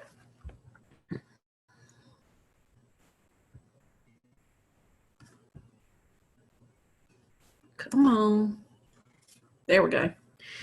Okay, so as they told you, I'm a thoracic oncology nurse navigator at UNC. I work with a multidisciplinary thoracic oncology group with interventional pulmonologist, and medical oncologist, radiation oncologist, surgeons. So I've learned a lot. 15 years. Started with Mark Szynski as the doctor that actually instilled the love of caring for my patients. So I don't have anything to discuss about conflicts. So actually there are several types of nurse navigators. One is an oncology nurse navigator like me, who's a registered nurse and have clinical background. I use the nursing process, and ONN provides education resources to give me the ability to present and take care of my patients. Then lay navigators, which Tama Hargraves, one of our survivors and advocates, is actually one of my lay navigators. And she does a huge amount of stuff to help me and our patients. She meets new patients. She helps show them around the cancer center so that way they're not shocked, and she gives them a peace of mind. And I usually, when I introduce Tama pre-COVID, as I would say, do you know what a lung cancer patient looks like? And they kind of look at me, and I said, would you think that me or Tama have lung cancer? And they kind of look at me funny, and I said, she's my survivor. And she's, 14, 15 years now as a survivor. And you can see the anxiety just melt away when they see that it's not all bad stuff and you have to look like you're, a skeleton to have lung cancer. And then that's how I introduce, so that way she can have more of an actual bond with the patients. I know I'm not supposed to, but I do it anyway. And novice is a nurse who has worked in oncology for 2 years or less and is actually building their way up. Okay, so as a navigator, I'd use several different types of interventions with my patients. I try to make sure that they have their knowledge of lung cancer, of what the true meaning is, not just what they've heard or, great Aunt Betsy's third cousin, what they've went through when they had lung cancer. Because like Dr. Patty said, lung cancer changes constantly. So I try to support the family and the patient continuously throughout all the challenges they face. I'm their primary contact. So that's what I tell all of the patients when they come in. If you have anything, you need the doctor, you need FMLA, you have side effects, you have questions, and no question is stupid, because that's the biggest thing. I don't want them to feel like that if they have a question, they're fearful of how it would seem to come across asking this question. I make sure that they're aware of complementary or supplemental medicines, that how they can interact in a positive or negative manner with their chemotherapy, go over the side effects of chemotherapy. No two patients will ever have the same side effects. Some patients can get pemetrexed, not have any trouble whatsoever, and some patients have every side effect listed in the book.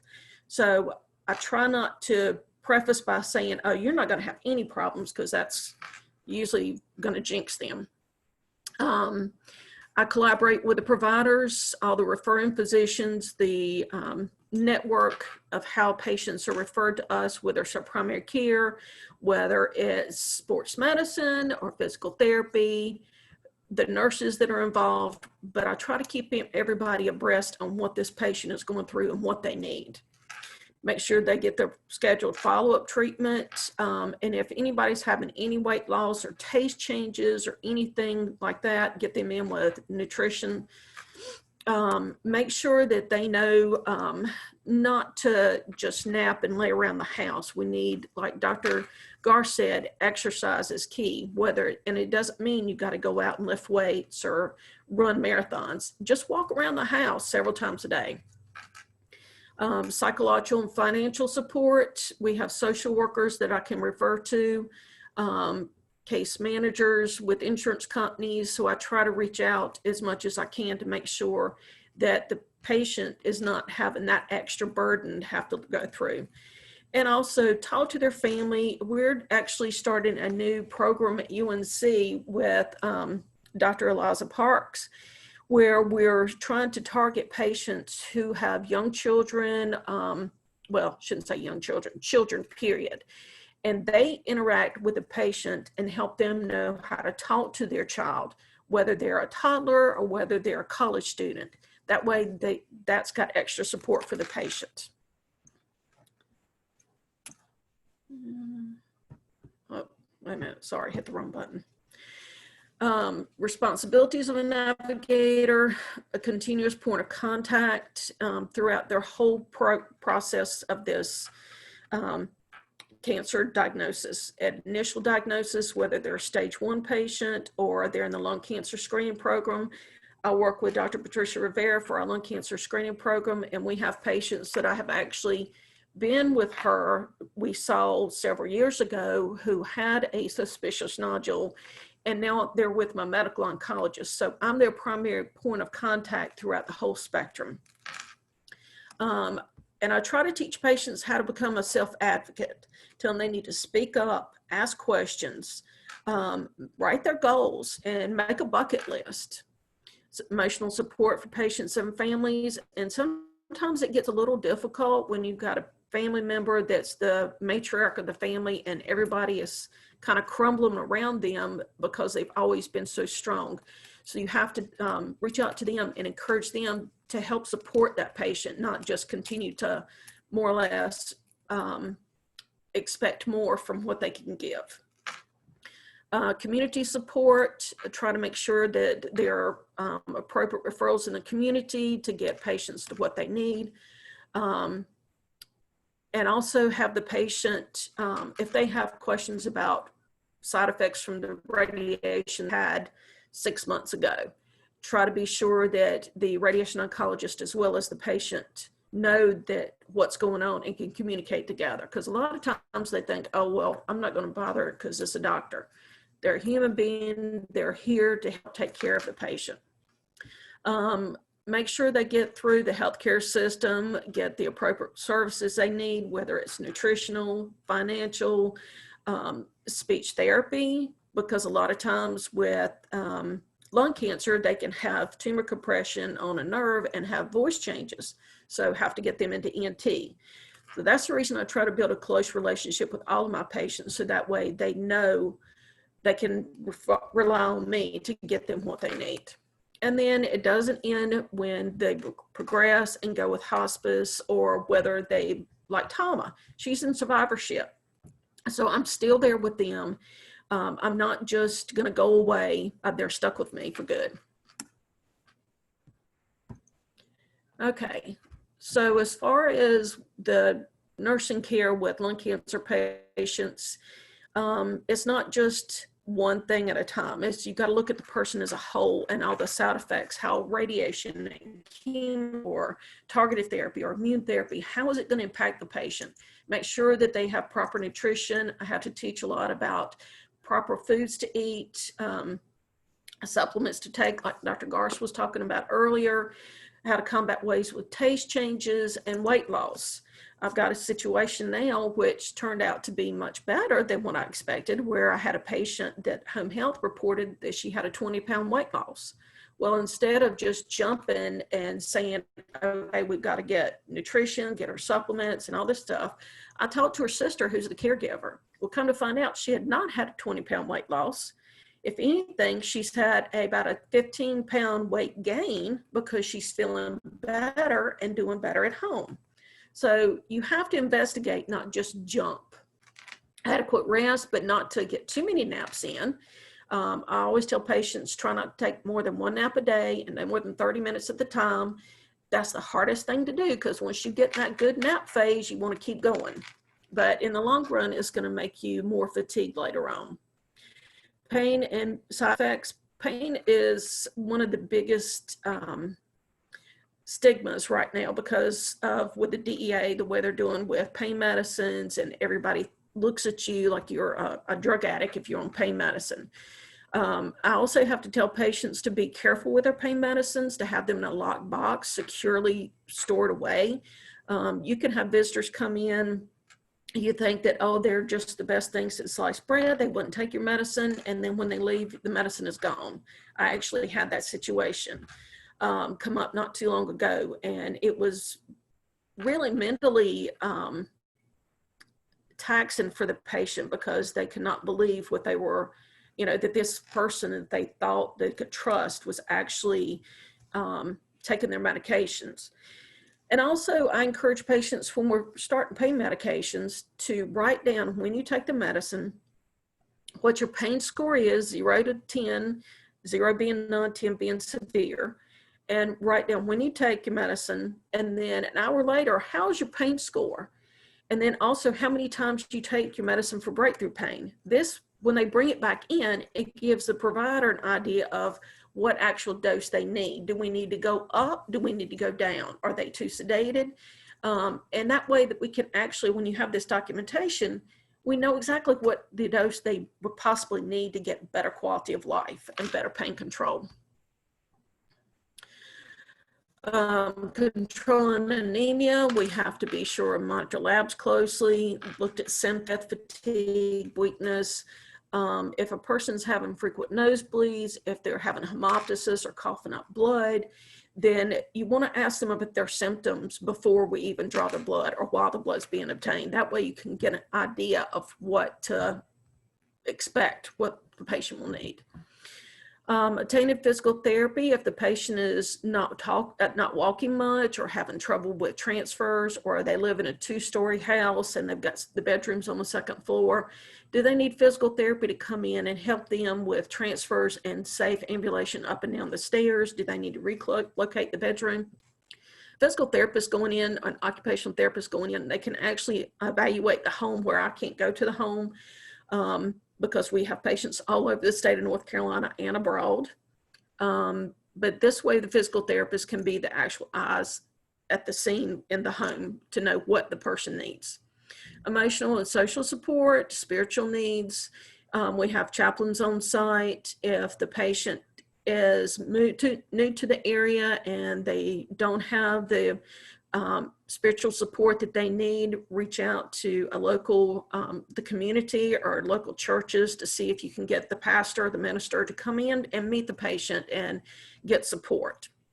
Encourage, also the big thing with COVID right now is when a patient is diagnosed, they feel even more isolated because they can't have the visits from the family and community. I have one lady who used to do the Meals on Wheels.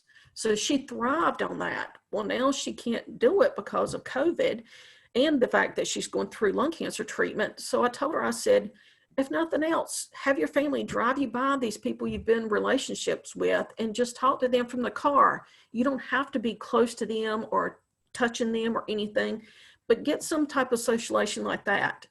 And also just get out and ride around, look at people, wave at people.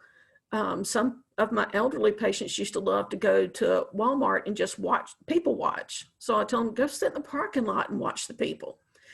So you just have to adapt to what the patient needs. And also education to patients and their family members. It's not just the patient. You got to teach the family as well, because a lot of times they see things going on with the patient that the patient doesn't even realize on their own. Plus, you want to make them understand these side effects so that way they're not emergently running to the ER if they start having taste, or they can't taste, or taste changes, or visual changes. That way you can get them exactly to where they need to go to have further workup. We've got a patient who is on one of the oral drugs who's having visual changes. So we had to get her into ophthalmology. Had we not taught the patient and her family member up front, these are some of the side effects that can happen, she would have probably poo-pooed it off and then gone to her local eye doctor. Where with this, we can get her in for the appropriate care that she needs.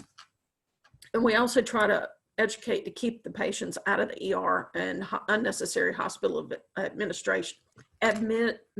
I'm sorry, I can't talk, it's too early. Another thing, we have to get creative with patient education. Dr. Rivera and I made these bracelets several years ago for patients to understand exactly what does a lung nodule look like. So you can see the 3-centimeter lesion, it's got speculations on it. If it's a mixed GGO, what does that look like? You can see it's kind of the little cloudy red tinted. A 1.5 centimeter ground glass appearance. They can see what the 1 centimeter, where the edges are rough or irregular. So this is a visual thing that a lot of patients need. when you tell a patient, oh, you got a 6 centimeter lung mass, they don't know if it means, that it can be seen, whether it's teeny tiny or whether it's taking up half their lung. This way, it gives them comfort in knowing.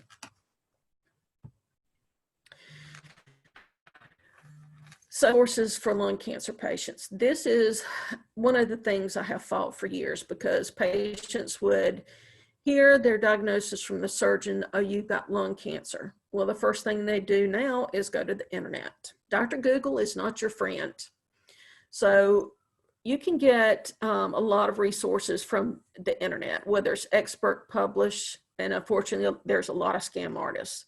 I had a patient several years ago who his wife thought she was helping and had ordered some, was it witches nun hat tea? I'll never forget the name of that. And that was supposed to help cure his colon cancer. Well, she didn't share the fact with the providers and the nurses that they had actually gotten this. The man ended up going into liver failure from the toxins that were in the tea, and unfortunately passed away. So in that situation, you've got to go back and support the family member, because a lot of times they feel it's their fault that they caused this death.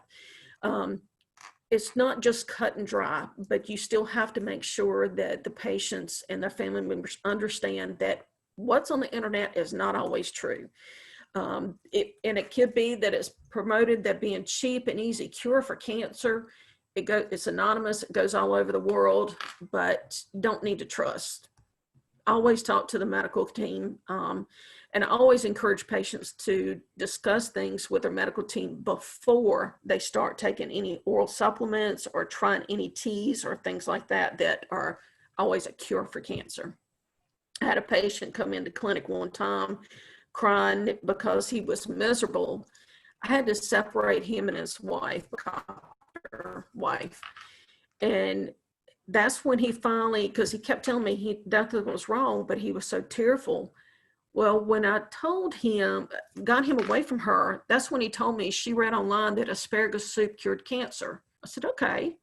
He said, but that's all she's allowing me to eat is asparagus soup. So we had to do some re-education with the wife.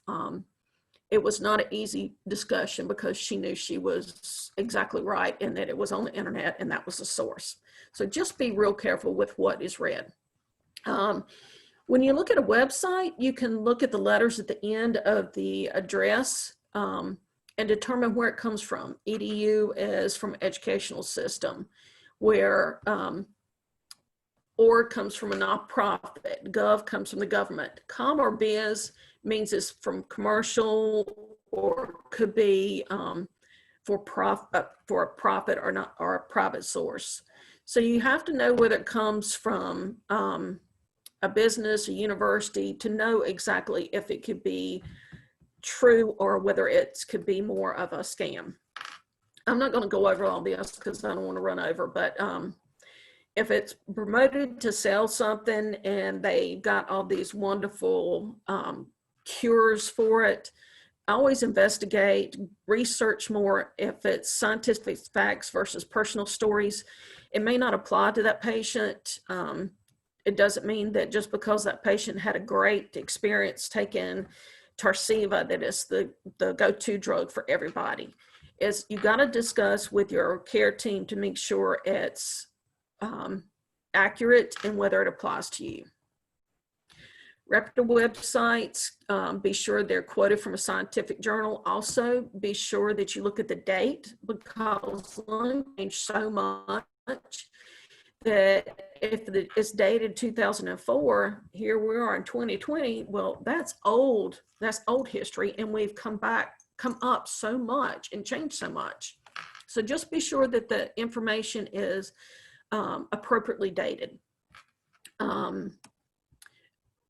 Let's see, where was that? Okay. Don't, when you're going in and looking at a website, don't provide personal information unless you know if they're going to use that to send spam or things like that. Be sure you're protected. Don't just give out your information on the fly. So the U.S. Federal Trade Commission has a list of claims that you should be suspicious of. If it says that it's scientific breakthrough, miraculous cure, secret ingredient, that it's a product to cure a wide range of illnesses, there is nothing that cures everything. Stories of amazing results, but no scientific data to back it up. If it's available only from one source and you must pay in advance. And be careful, it's very skeptical if it says money back guarantee, because it may seem like it's free of risk, but you may not get your money back even though they claim it. Websites that don't list the company's name or contact information, it may be out of the United States, so you wouldn't have any protection. Problems should alert the user if the site contains information that's not accurate and trusted. So even though you see it on a website, check their sources, be sure it's correct. Health on the Net Foundation is a website based out of Switzerland, and if it has the HON logo, then they must abide by ethical code of conduct. So those, I've got the website there. You can check the HON website. Online support groups can be great.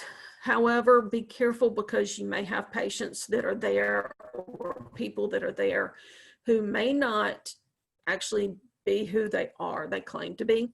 Be sure before you go by any information or resources that you get in those support groups or chat groups, that you always go back to the healthcare team, make sure they're valid. And as far as emails, if you share your information, you can get a lot of emails. Family and friends are always trying to help. I have got patients who come in that have stacks of paper they bring with them and say, great Aunt Betsy sent me this, my cousin sent me this, what do you think about it? Just be very careful, and I always tell them, thank you for bringing it to us, so that way we can be sure of what the accuracy of the information. I had a patient who came in one time that said that we've got a cure for lung cancer and we're just keeping it away from them so that way I can get a good paycheck. Well, I work for the state, and no, that is not true. If there was a cure for lung cancer, it would have come out by now.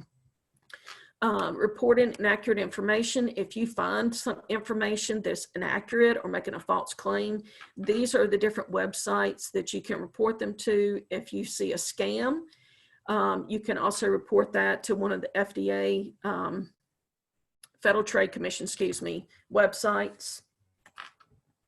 So always be careful, and even if you think that it's not your job to report anything, it could be somebody who is novice to lung cancer, who is grasping at straws, and if you don't report these websites, they could be really harmed. So always report it. Now, as far as survivorship, I've had some patients tell me that they're not a survivor because they haven't completed all their therapy. You're a survivor as soon as you're diagnosed with lung cancer. Nurse navigators can start the survivorship care plan.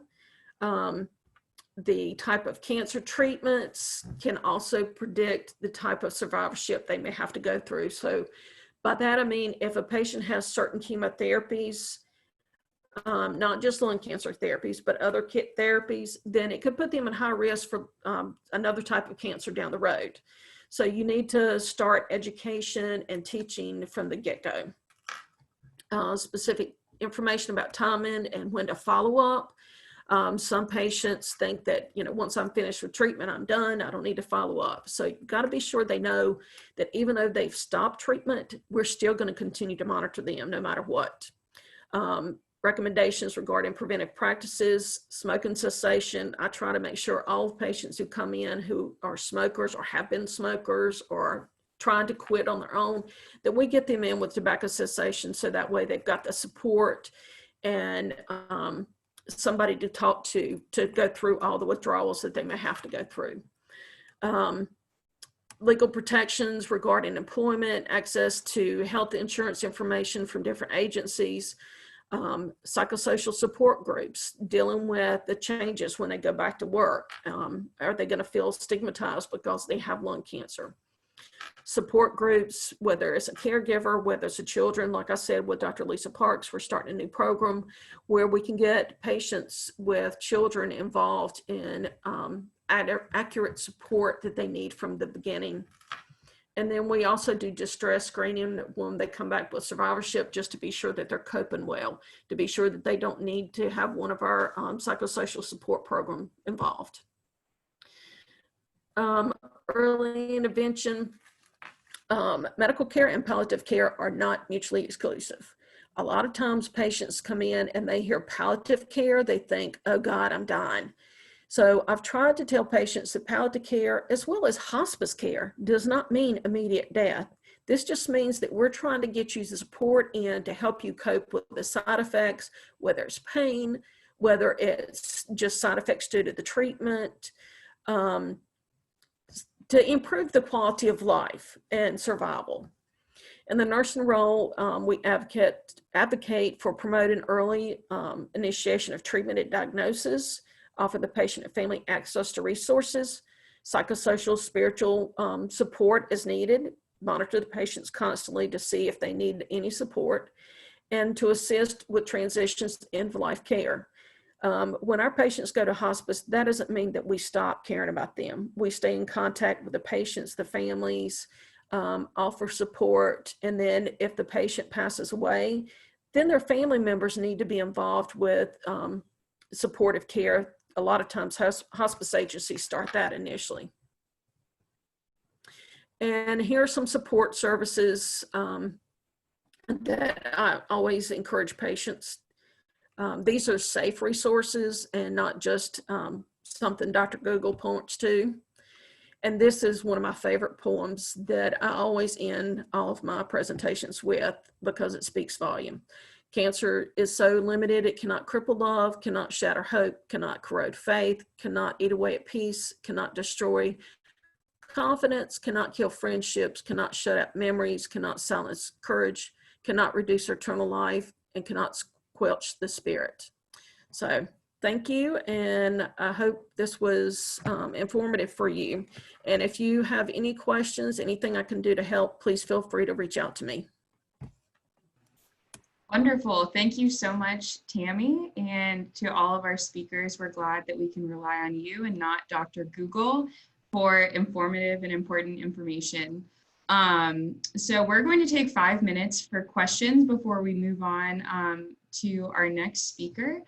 So the first, a couple people had asked about lung cancer oncology nurse navigators, if this is a position that is kind of standard of care at all cancer centers, or if this is more of a UNC specific program. So would any of our panelists like to speak to that? Sure, I'm happy to start. We have them at Living Cancer Institute. We have ones that are disease specific. We also have navigators in radiation oncology as well. And they may not always be disease specific, but also site specific. So if you're in Lincolnton or Huntersville, we certainly have navigation there. And I think it's really just such an important part of cancer management, as Tammy elucidated to so beautifully, just that all-encompassing component and the communication with social work and nutrition and really understanding the needs of the caregiver just as much as the patient. You know, who's actually cooking the meals, who's managing the medication box, and getting those details and asking the questions. You know, based on what Tammy told me, now I know why all these people are sitting in the Walmart parking lot looking. So, you know, just trying to socialize. But but we have them, and I think it's just been a tremendous team integration. I think a lot of places have them. Jeff may want to answer and chime in as well. But I think a lot of places have them just at different capacities and different knowledge bases of what they're able to provide.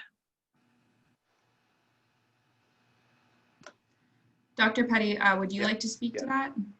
Oh, sure. Yeah, we do have them as well. We have a lung cancer navigator at Wake, and trying to figure out the best capacity and, you know, the best touch points, how to focus focus their time and things is something that I think we're still kind of working on. And I think, Tammy, do you do some kind of navigation education courses as well to sort of share your experience, or no? No, Okay. it's the ONN Oncology Nurse Navigators has got a program that they've set up that people can go to. I have been asked several times by other navigation programs if I would help mentor them. It's kind of hard when I'm covering medical oncology, lung cancer screening and everything, but I don't mind helping at all any way I can. Yeah. And we It actually definitely have, seems like a subspecialty. yeah, Jeff, we actually have, I think, the largest navigation program nationally, and have got a Navigator conference as well that they've organized. I don't know if that's external or just internal. And so it's been something that, you know, obviously has been a very important part of LSI and its building. And so there are definitely resources to assist other growing navigation programs, but, you know, it does become disease specific, but I think the core is just really, you know, everything that Tammy alluded to, just facilitating and navigating, right? I mean, you kind of think it's a core, but surgeons may have different needs than, or inpatient may have different needs than outpatient. And are they doing more of the palliation, or is your palliative medicine team doing that? And so I think it's really trying to figure out, to your point, how, you know, what are the roles? How are we defining, you know, what we need out of that navigator? Honestly, they've got guidelines for what navigation does. However, every disease has different needs. Surgeons have different needs. Radiation oncologists have different needs. But I try to cover my patients from when they go to each disease, each treatment area, but just the disease specific. That's great. That's very helpful. And that's helpful to know, Dr. Milam, you know, there's some different rumors flying around that we may have some more overlap in contact. And so that's great that we have a wonderful person in that job. Could not ask for a better person. I think trying to sort out the best allocation of time, trying to define, you know, the roles and all that, so that, would love to sort of see how you guys are doing that with your navigator sometime. Great. Well, thank you all so much. And I do think that that's all the time that we have for questions for this panel. If anyone thinks of any questions later, feel free to send them to me and we can connect you with our panelists afterwards. But Paige, I'm going to turn it over to you to transition to our next speaker. Wonderful. And that was a great discussion, and I just really appreciated the whole history too. I had never heard that as far back, you know, about lung cancer and treatment.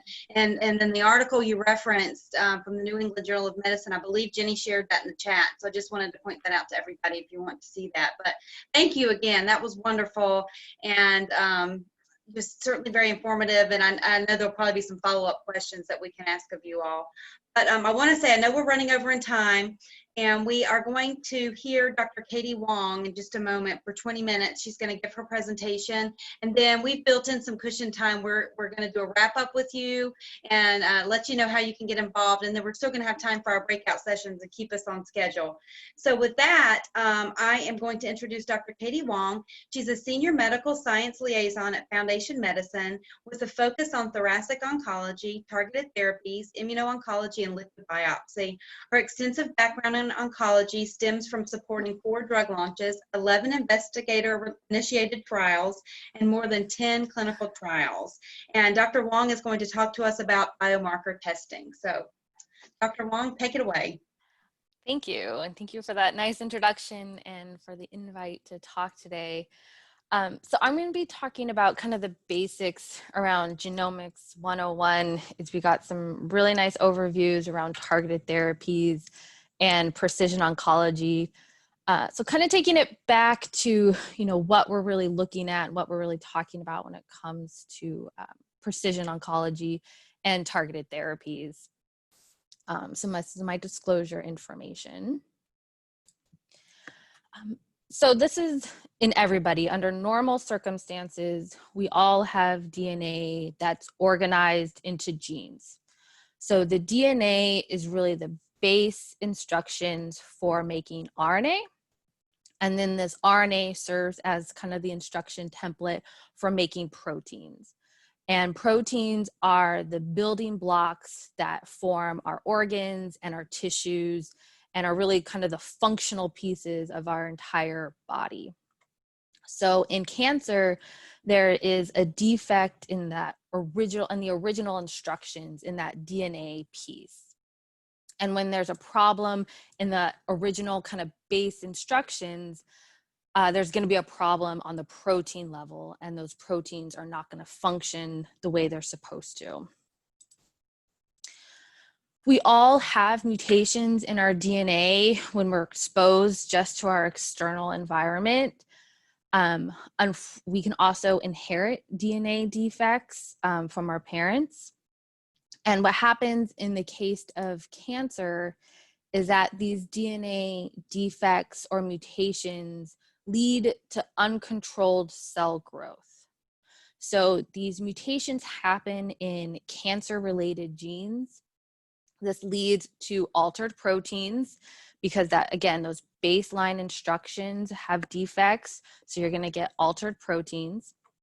And when you have altered proteins, they tell the body to grow uncontrollably.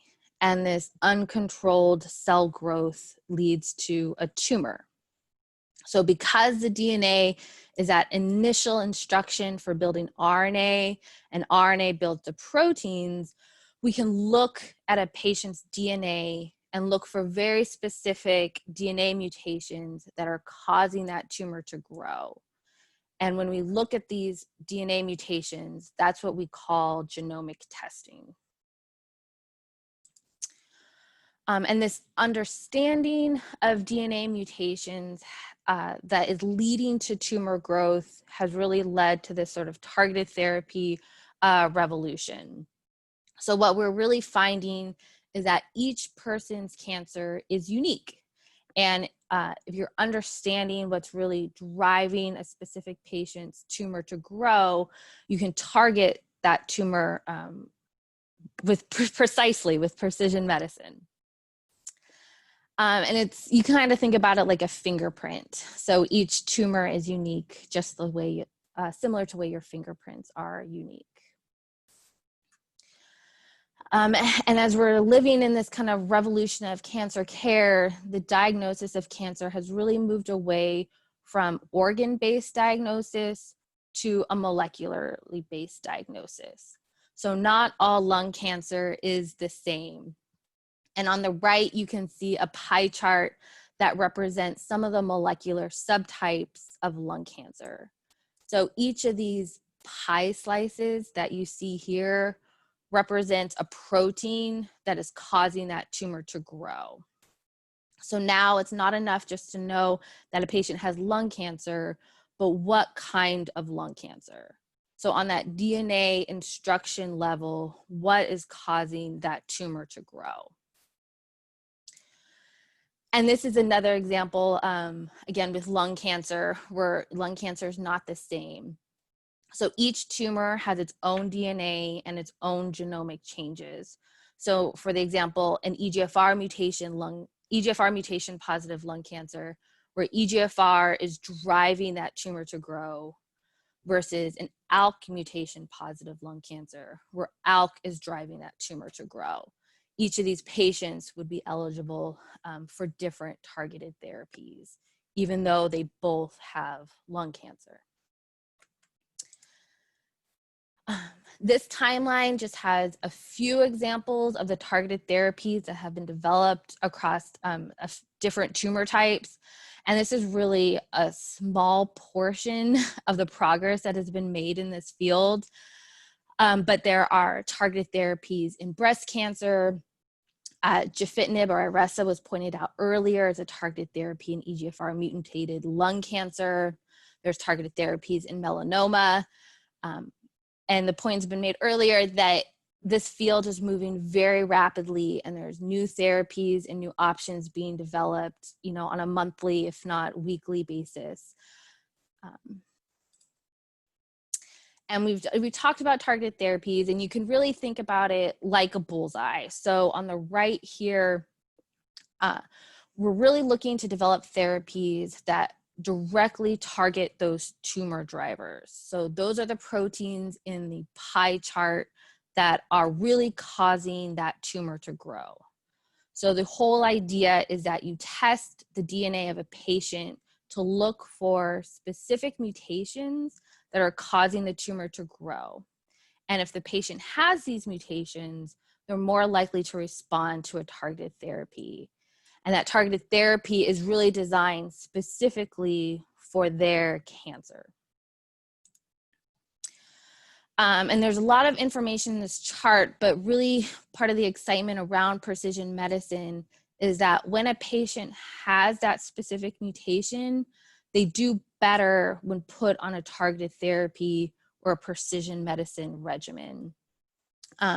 So RR is the response rate. So these are the percentage of patients who are responding to a precision medicine therapy, and then overall survival.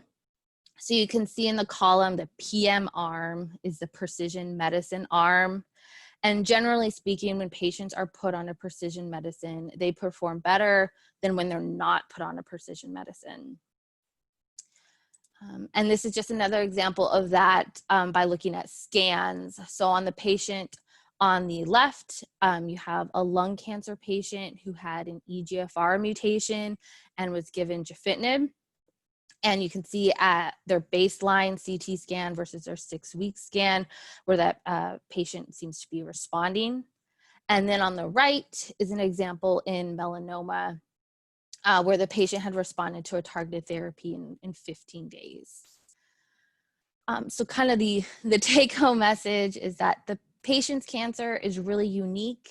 And now we have the technology that is capable of looking at a patient's DNA to help find these mutations and maybe direct them towards a targeted therapy that's designed specifically to hit these mutations.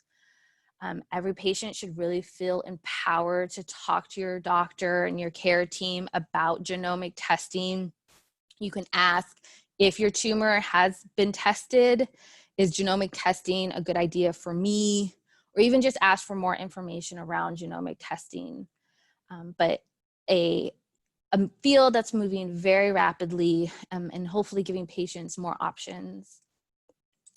And thank you. That's it for my presentation. Thank you so much, Dr. Wong. I really appreciate that. That was very, very helpful and kind of understanding, you know, how the testing works. There's so many different terms used. There's comprehensive biomarker testing, genomic testing, molecular testing. Can you just talk through, are we all talking about the same thing? Yeah, so that definitely makes the field very complicated. There are multiple testing options out there. I think when anybody refers to genomic testing, yes, we're all talking about the same thing. We're talking about testing DNA, talking about testing that base instructions. That being said, each test is going to look at the DNA differently. So it's definitely a conversation to talk to your oncologist about, yeah, which test is right for you. Wonderful. Hi, Dr. Wong. I actually have a question. I know I don't know if it's still this way, but should patients have the testing before, like right after diagnosis, before they start any treatment? And then is it also okay, like later on with their diagnosis, should they be retested, or if they've never been tested, should they be tested later as well? Yeah, so right now, if we're talking about like professional guidelines and NCCN guidelines, patients who are in that stage 4, so it'd be advanced patients in the metastatic setting, would be kind of eligible for genomic testing. That being said, if you're an early stage patient, you know, you can at least have the conversation with your oncologist. But really, it's targeted for like, yeah, those advanced patients. And yes, at diagnosis, a patient should be tested before treatment as part of like that initial workup. Really the goal of the genomic testing is if you find these alterations in DNA, that's really going to direct your or change your treatment options and directly towards a targeted therapy or immunotherapy that was discussed, or chemotherapy. So yeah, really it's helpful to know that information up front.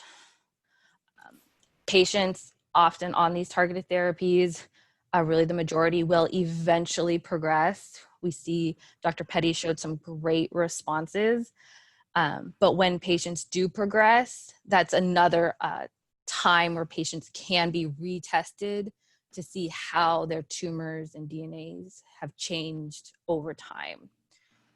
So metastatic setting, at diagnosis, and at progression would all be options for this genomic test. Dr. Wong, I have a question for you, Colleen here. I'm wondering if you think that guideline will change in the future, where maybe biomarker testing would be the standard of care for everyone at diagnosis, regardless of stage. Yeah, I definitely open the floor to the medical oncologists on the line if they have opinions in this space. I think it's a hotly debated topic right now. In my experience, testing of early stage patients can really be care center dependent and really patient dependent. Each risk levels are different from patient to patient. So it's going to be really an individualized choice whether you're testing in that early space. Yeah, and Tammy actually just asked a question kind of related. For early stage patients, stage 1 and 2, if insurance refuses coverage, are there support programs to make these tests more affordable, or ways to have a provider intervene to get support and approval? I don't know if you're familiar with that process. Yeah, so I can speak for Foundation Medicine is that we definitely have patient support programs. So if you're ever concerned about a patient's out of pocket, I would work directly with the testing company that your care center is using. I think in general, almost all testing companies would have some sort of support system to hopefully take that burden away from patients.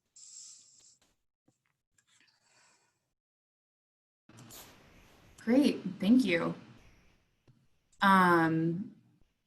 Yeah, I don't see any other questions, but thank you so much, Dr. Wong, for joining us and for that presentation. That was really interesting and I think paired super well with the panel that we heard.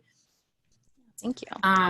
So Paige and Jenny, would you like for me to transition to our wrap-up presentation? That sounds great. Okay. I'm going to share my screen. Okay, can everyone see my screen? Great. Okay, so this is just a really brief presentation to kind of give you guys more background, I guess a call to action, things you can do, kind of where do we go from here, given all of this information that we've learned over the past few days with sharing your story, but also understanding more of the history of lung cancer treatment and where we are now, how you can make a difference and kind of share this knowledge in your own communities and across the state.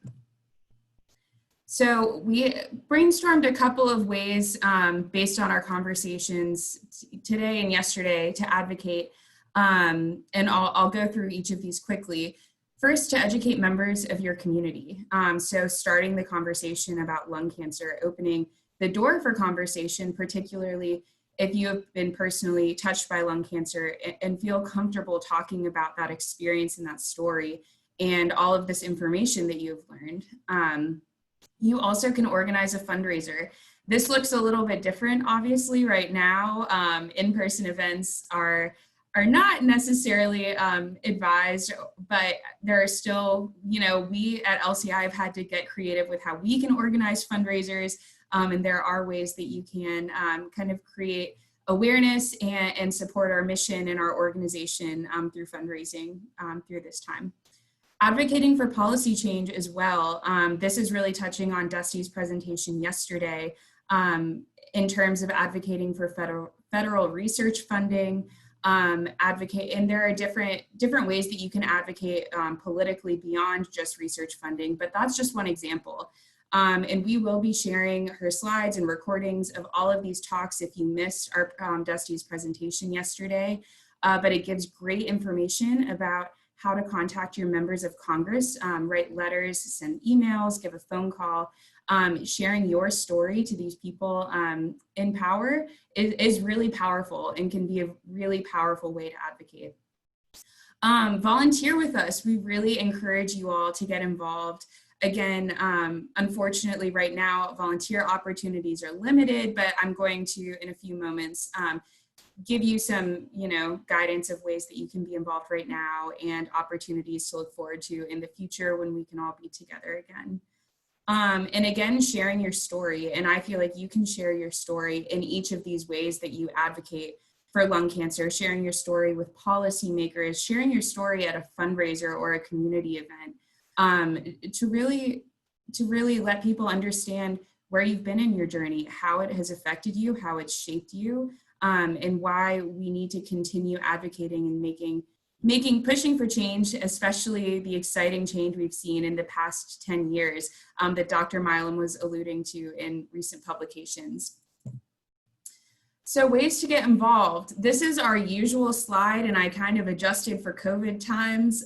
So everything in bold are opportunities that you're still able to get involved with us right now, even in the era of COVID. Like I mentioned before, we're still having events. We're just adjusting them, and this Advocacy Summit happening virtually is a testament to that. So we have many planning committees, particularly for our fundraising events, that you're welcome to join. The more the merrier. We always appreciate support in planning those events. And plan your own grassroots fundraiser. So like I said, no in-person events, but we challenge you to get creative and think about ways that you can engage your family and friends to fundraise for the cause. And you can log on to our virtual events, so you can check that box because all of you guys have done that already, and we're really glad you have been able to join us today. We've also, in the past few months, really developed our internship program. We're engaging college students and more full-time volunteer support for operations, events, programs, and marketing. So these kind of follow the school schedule for the fall semester, spring semester, and summer break. So if you know anyone in college, whether undergrad or graduate programs that are looking for a really helpful experience to add to their resume, we build in a lot of professional development and are really invested in making sure that our interns are gaining great experience through working with us. And our programs have still continued, though a little bit differently. We're not as much going to health fairs or community presentations anymore, unfortunately, but we're still working to distribute our educational materials, connect with new survivors, connect survivors to each other, especially given the circumstances and how isolating this whole situation can be for lung cancer survivors. We're really trying to make that a priority. And also supporting us in grant writing. So if any of these things sound interesting to you, you're interested in learning more, we're going to be sending out a survey after this event, and you can indicate what you would like to learn more about or a way you would like to be involved. And I also encourage you to connect with us on our social media platforms. These are Facebook, Instagram, and Twitter names and handles. This is a great place to keep up to date and in touch with us and know what's going on in terms of our programs and events. And so leading into that, I want to touch on a couple of upcoming events we have that are really exciting. First, as Paige mentioned this morning, our Evening of Hope online, live online celebration and auction. It's going to be a really great event. Sandy and her committee have been working so hard to make this really special and hopeful. If any of you all have attended the gala in the past, you know how special an event this is, and we're really hopeful it's going to be a great event again this year. So it is a week from tomorrow, Sunday, August 30th at 7 p.m. and you can log on from home. So visit our website to register and learn more about the event. We also have decided to make our Lunge Forward 5K in Raleigh a virtual event, still happening on September 26th in the morning. We're going to live stream from the North Carolina Museum of Art, which is our venue for this year. And so more details to come on that as the committee continues planning that event. So keep a lookout. We also are having our survivor engagement events. We've been doing these very consistently since the pandemic has started, and we're going to continue through the rest of 2020. We've had survivor lunches, which have been a really great opportunity for survivors to stay connected to each other, to touch base on each other, and just kind of provide support and community while we're all staying at home. We've also incorporated guest speakers in these events. And so once a month, we'll have a guest speaker join us, and you can learn something new. And so in the past, few speakers have been exercise physiologists to give kind of at-home tips for staying active and moving around as much as possible. We have a nutritional oncologist that's going to be speaking in September. So I encourage you, if that sounds interesting to you at all, or if you're interested in learning more about the other speakers we have lined up, I encourage you to visit our website and look at the schedule and register to join. And we also have our Lunge Forward 5K in Greensboro planned for November 14th. This is still planned to be in person. We're monitoring the situation, and we really hope we're all going to be able to gather together. But just know we'll keep you updated with that event as we learn more and as we get closer to the date. And that is all I had to share. So I'm going to stop sharing my screen, and I am going to turn it over to Paige and Jenny to give us instructions for the breakout rooms. Wonderful. Thank you so much, Colleen. And just really quickly, I just wanted to thank you all again for being a part of the summit. And I hope you know how important it is that you are a part of this, because we really, really need you as advocates for the cause. And we hope that you've been able to learn something new, but maybe also get some ideas about how you can use your story, or you can use your passion or your experience to be an effective lung cancer advocate. And we don't want today to be the end of the conversation. Please reach out to us. Let us know if there's ideas you have, if there's ways that we can support you. You know, Colleen noted that many things are online right now, and we know that doesn't stop what we need to be doing. So we need ideas from you about how we can support you and how we can support other patients and families affected by lung cancer. So thank you again for being a part of this.